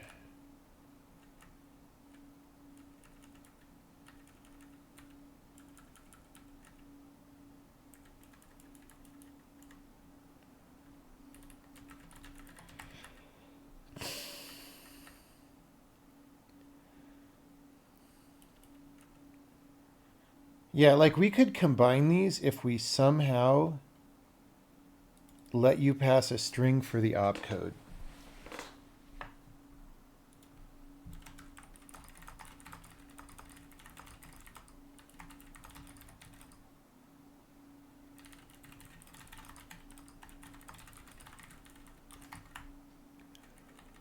Okay. 16 bagger.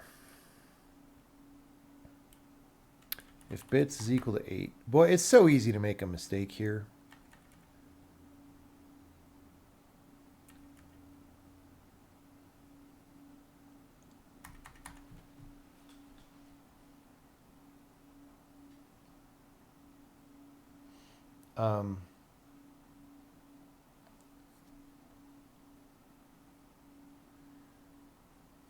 Yeah. So, oh, dude, I messed this up. This actually should be bits. I was confused when I was editing it, right? Yeah, I was like, wait, why is it times 8? Was that a bug? No, it's because we actually want the bits. That's why this is a slow, yeah. Duh, I almost screwed up.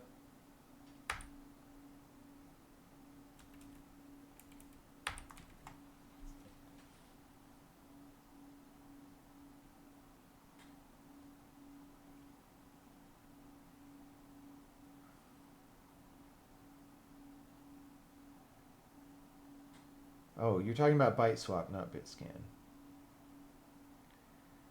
I mean, you don't. The thing is, in general, when you byte swap, it's for endian reasons. So you want to byte swap at word size anyway, or whatever. You don't want to byte swap. If you pass like a 16 byte thing on a CPU where the words are 8 bytes, you don't want to byte swap all 16. You want to byte swap 8 at a time. So yeah, we probably shouldn't do that actually. That wouldn't be what people want. All right, so this is pop count. We did that. How's our test going? Pretty good. Okay, this is going to get moved and deleted. I have that happening on my laptop. I'm probably going to do it over. But yeah, okay. Is nice. Is readable and better. All right, atomics. We need to have the little clip of Patrick Stewart yelling atomics from original Dune movie. Right? Isn't that him who yells that?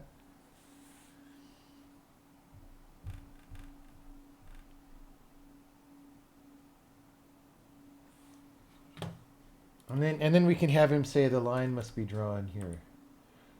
Patrick Stewart yelling atomics. Well, okay, there is a meme of it. It's not a very exciting meme.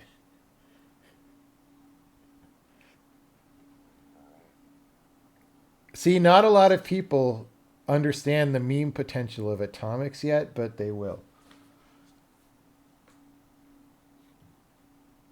Oh, someone's got the clip. Atomics! Atomics! Here we go.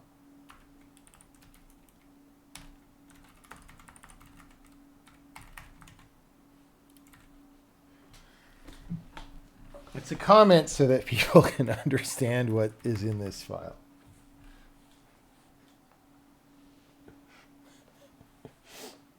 All right. All right.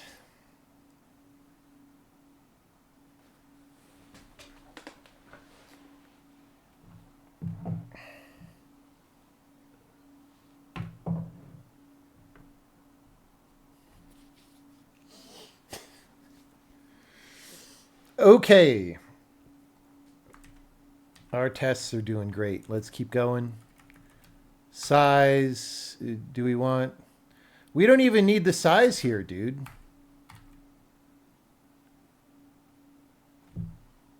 I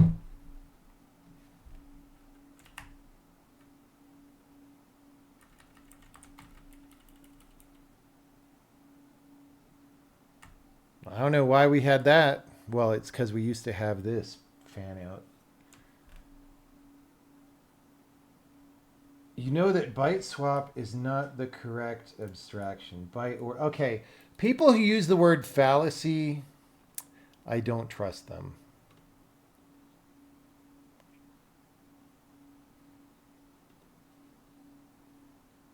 Except to compiler writers. Yeah, no, okay. So all he's saying is if you do math with bit shifts and stuff, that it's, yeah, I used to think this, and then I grew up. The truth is that, so something like LLVM might do heroic optimizations to convert the bit shifts to what you want. But the truth is it's way, way, way faster. So if you're writing a video game and you need to load assets that are byte inverted, right, which happens sometimes, and it's a lot of data, it is way faster to use the CPU instructions to do byte reordering than to use bit shifts, unless you have some really amazing um, you know, really, really good lucky optimizations. I mean, that article was from 2012, so it's 12 years ago.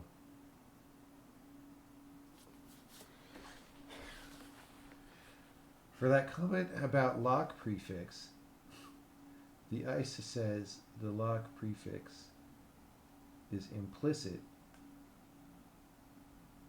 but you kept lock in the name. Yeah, I mean, to be honest, I just skimmed over that. But let's make it more accurate. But ASM has the lock prefix in the name. Okay, that's more explanatory, I guess. In the opcode name.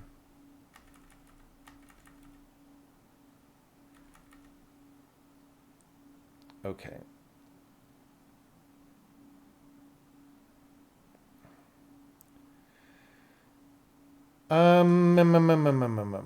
Okay, so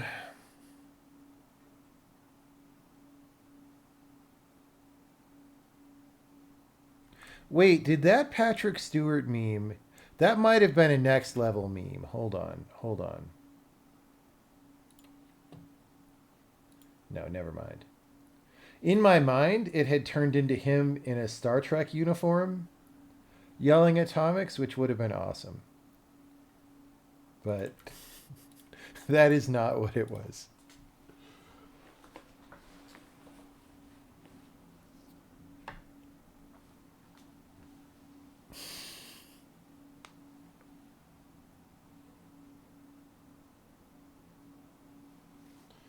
Okay. My brain is tired. I want to take a break, but we're going to finish this file and maybe make some mistakes because I'm tired. All right. So, oh, this is okay. We're going to skip this one. This is a function that somebody else wrote that mostly shouldn't exist. Like, it's kind of just a wrapper around. I mean, actually, let me take a survey. Guys, I had a moral dilemma yesterday, which is part of the reason. Like, I was cleaning up this function and all this. Okay. In preload, we do provide some small number of intrinsics, so you don't have to drop to inline assembly to do things that you need. And among them are this one, this lock comp exchange, right? Maybe this shouldn't be incomplete. It just is what it is. Okay. And we provide this as an intrinsic because, like, you don't want to have to, for every CPU, like, you really need this in order to do some basic stuff. And we don't want to force you to do assembly for every CPU, right? So this is like one intrinsic that we provide. Now, it's called lock comp exchange because that's the name of the x86 instruction, right? But again, if this is cross-platform, it doesn't make sense to force people to read lock. Like, that's a very hard name to read. right? So I was going to compare this or change this to compare and swap, right? Or, I mean, maybe we could like CAS, I don't know. But this is like a more classic computer science name for that same term. And we could make that be the intrinsic. Now, I tried doing this, and I ran into a small problem, which is that we actually already have a compare and swap function, but it's not just this, okay? So the annoying thing about this intrinsic is it's doing the very classic atomics thing of returning the old value. So you don't know if this failed unless you then compare the old value that you got back to the old value from before. So there's like this extra friction in using it, right? And the thing is, I think in atomics, I mean, this isn't good, but like it actually returns a success code and the old value, which is more convenient because you can just say success equals this. If you didn't succeed, go do something, right? You don't have to do the extra compare. Now, is that a small thing? Yes. But like, I like it a lot better to just have a success code rather than like, oh, I have to compare whatever. And then if you really wanted to know the old value, which some algorithms do, we give it to you. So like maybe this should be the low level intrinsic, but then somebody's going to complain that it's like not the absolute most efficient thing because we're doing this extra compare. What do people think about this? You do bool compare and swap. Okay. I mean, if Ryan does bool compare and swap, then maybe that's just going to be the default. Right? And yeah, I just wasn't sure if somebody was going to like nerd rage because we took away their comparing the type. So maybe that's just the intrinsic is the bool returning one. And if you want something that gives you the old value, because the other thing is like, I'm not sure how annoying it is for the compiler internals to return two things. Like if we want to do that, our user level functions can do that. And maybe the intrinsic can do that. Or maybe it's annoying, but yeah, maybe we'll just do that.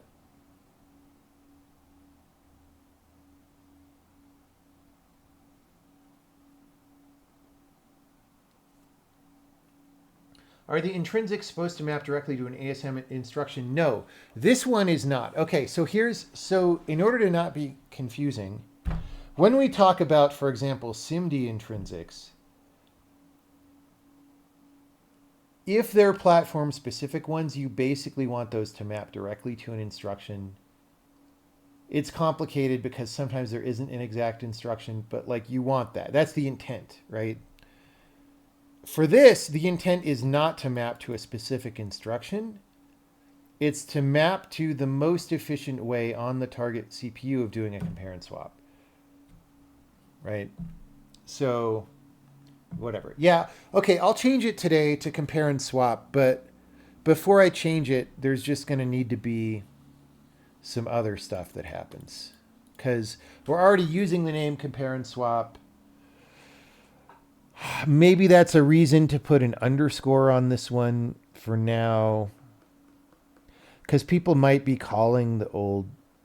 I don't know. I'll just look at it.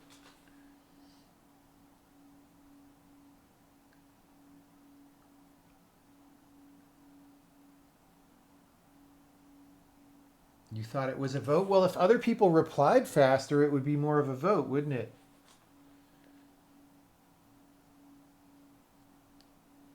How are you using AI to help with coding games? Not at all. Not at all. Zero. Literally zero. If I were to use it, it would be like to ask it, like, what are the functions in this API that I'm having trouble Googling because Google sucks now, right? If Google actually worked as well as it used to, you wouldn't even need that. But now that Google search doesn't actually give you the information you want, now you need an AI to give you the information you want.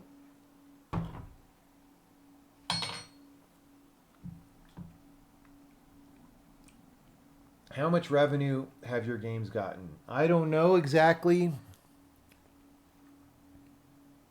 Net revenue to us, it depends if you're asking gross or net. Net revenue to us, more than $25 million. I don't know how much more. Somewhere like $25 to $35 million. Somewhere in that range. But then, of course, I spend most of that.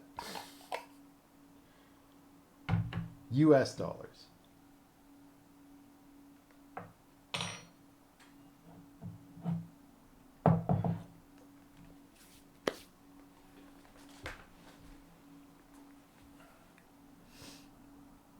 Maybe it's more than 35. I don't think it's more than 35. It's just this is a very imprecise estimate. Just take it that way. Okay.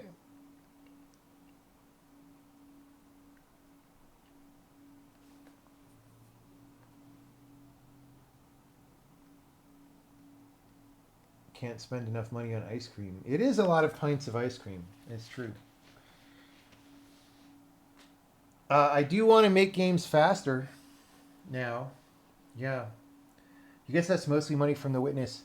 I mean, The Witness is the top earner, right? Between The Witness and Braid Anniversary Edition, The Witness is the top earner there, yes. By a significant margin. Like, original Braid was a very popular, famous game at the time, but there also wasn't as much of a market for indie games, right? Like, we kind of helped grow the market for indie games, is what I would say, with Braid and like a bunch of the other games that came out at that time, like Castle Crashers and N Plus and Geometry Wars 2 and all that stuff. And so the thing is, if you're helping to build the market's not as big yet. So The Witness, which came along later, made a lot more money. Maybe also because it's 3D. I don't know. Like, whatever are the reasons for things. Any plans to make The Witness 2? No. No. Although I do have a vague idea for The Witness 2. It's like, I don't know that it's a good game. And it would be hard, like the vague idea is for the puzzle part, and like the whole outer thematic part of The Witness, I don't know how to do something else on that level right now. That's different. That's not just more of the same of what's in that game.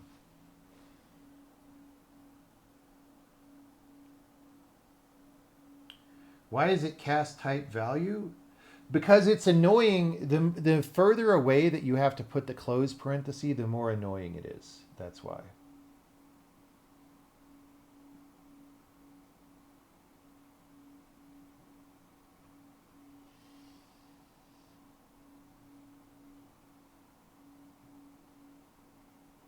Yeah, we have a plan for what the next. I mean, we have a sort of a VR music game that we're playing around with on the side, but then we also have a whole other game that's like prototyped.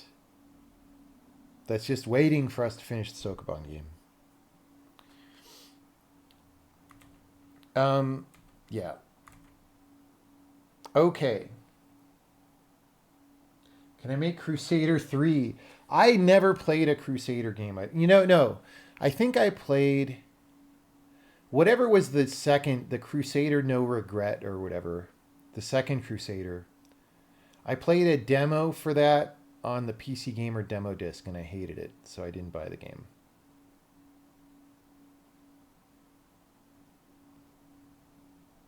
I don't think Crusader is probably a very good game in retrospect. I feel like it's one of those games that like was good at the time and sucks now, but I don't know because I didn't even think it was good at the time.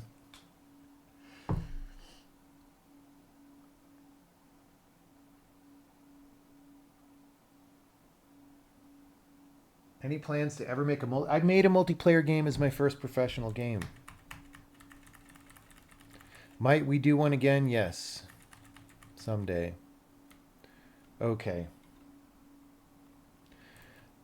Okay, we're just trying. Okay, we got the question about the. So I know what to do later today. Let's finish this. This is just. Maybe there's not a lot more of this. Ah, here we go. Okay, atomic decrement.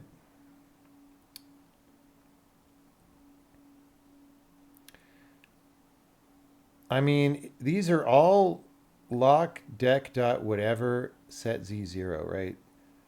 So this is literally just dot t with none of that, right?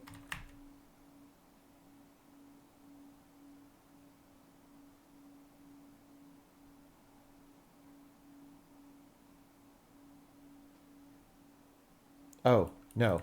You're right. It's not dot T, it's question mark T. Like I said, my brain is tired today. I probably should just like chill and not program that hard, although I do want to finish that intrinsic thing. It could be day off for the rest of the day, but we've just been working for like 4 hours, so it's all good. 4 hours is like 8 work days now for the average American programmer. So, and 8 work days is 2 work weeks.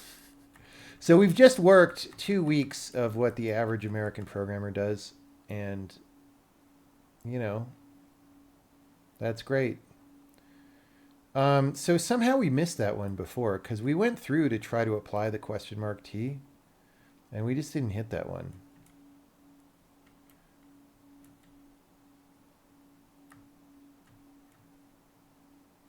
So we don't need the size up here, actually. Size is gone. All right. Did our tests go? Yes. Atomic and, we got that one. Atomic or, we got that one. Atomic XOR. Okay, so that's the end of the file. So that's really what I wanted to do. Let's run the tests and make sure they all go.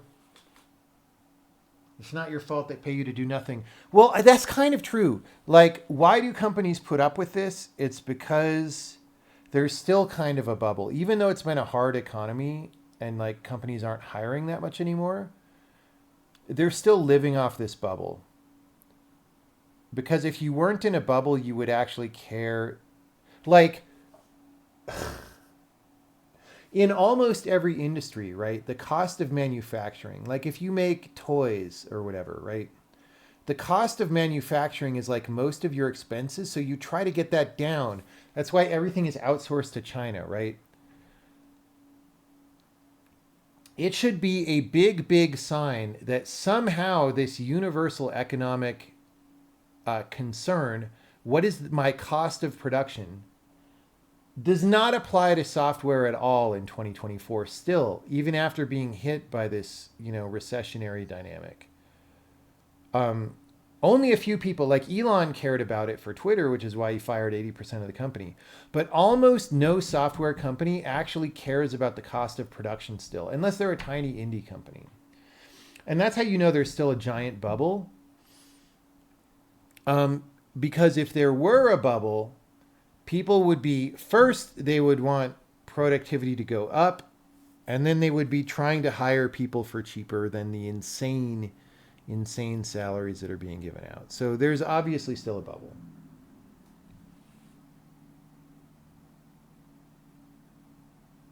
You think for a lot of physical items, the cost of marketing exceeds the production cost. Yeah, but they still try to drive the production cost down. Like, that's still a thing. Even though marketing is a big... That tells you how relevant it is to decrease the cost of production.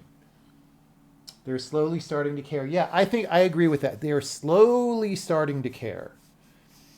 But it's taken a while. I mean, dude, there's YouTube clips of me saying this stuff 4 years ago. And everyone was like, oh, he's nuts. The number of programmer jobs is not going to top out and blah, blah, blah. And since then, we've seen that. Like, it's harder. Like, I think you can still get a programmer job, but it's a lot harder than when they were just like hiring literally anybody who came out of college or a coding boot camp, right? Like now you see all sorts of people saying, I've been applying for jobs for a couple months and I haven't gotten an offer. So, but we're still in the beginning. We're still in the beginning of the bubble pop. It's a very, very, very slow bubble pop. I can't even type anymore.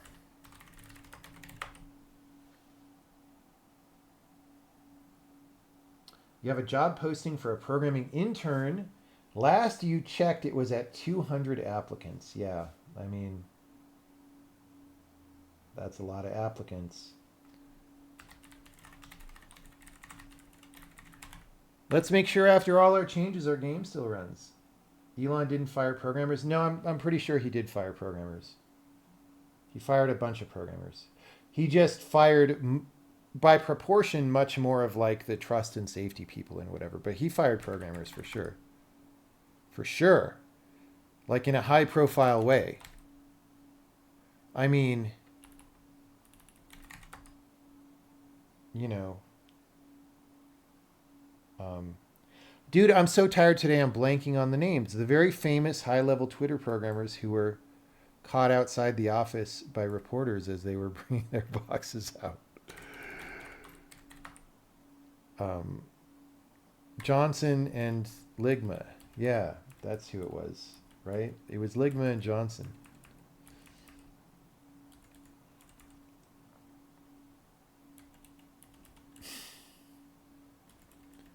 Ligma and Johnson lost their jobs. It's not a joke. Anyway, so the game's working great with our new features.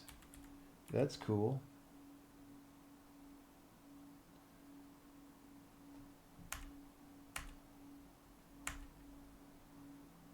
All our particles are still going. You can see them warm up there. We need to set a warm-up flag on those guys. But yeah, we're doing good. This doesn't mean that we didn't mess something up, because we might have holes in, you know, test coverage or something. But it's probably fine.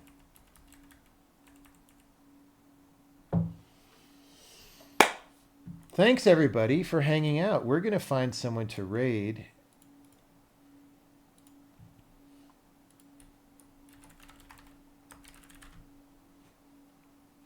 Atomics update to use new ASM features. And yeah, so those of you who are in the beta, we're pretty close to shipping the next beta. There's like one regression bug that has nothing to do with any of this. It's about type infos not being constant sometimes that I want to fix. And then I want to just finish this documentation and stuff and clean up this error message. But like, altogether, even if it's a chill day, it's hopefully just a day of work. And so the next beta will almost certainly be before the new year, even if I chill and don't work that much for a couple days. And yeah, and we have upgraded assembler and other stuff, some cleanups and fixes and all that good things. So thanks, everybody. Let's see who's on software and game development. Is there another channel we should check for raids besides? Because software and game development, to be honest, is quite dead. Although I hope the first time streamer raid last night went well and you guys were nice. If you were mean, I will ban you with extreme prejudice. Neuro Game Jam. Is this like a Neuralink situation? What is it? Or is it neural networks? I mean, listen, if is here we go, Camilo? Is Neuro like an API for something? What is this? This looks like a neural network bot training thing. You were nice. She was very grateful. Okay, that's great. I'm glad that worked out.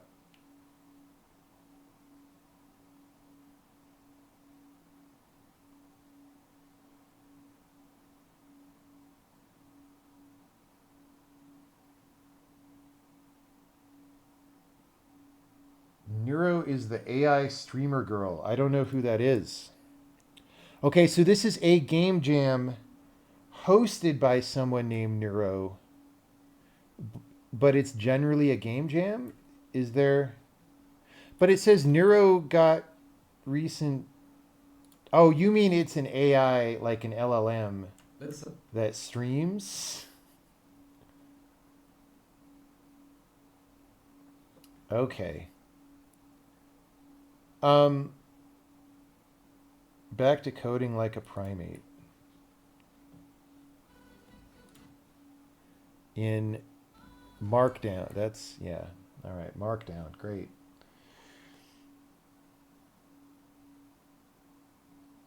Code simple shell scripts. Godot making and rigging. Evolution of C++.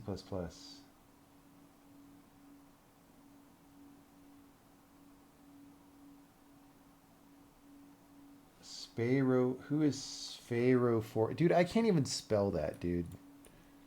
Good thing there's a link here. Probably for deduplication. Probably. All right, we'll do this. This looks like JavaScript or something. We say, okay, for. What is this? Oh, it's Zig. All right, well, whatever. It looks like JavaScript. Thanks, everyone. See you later.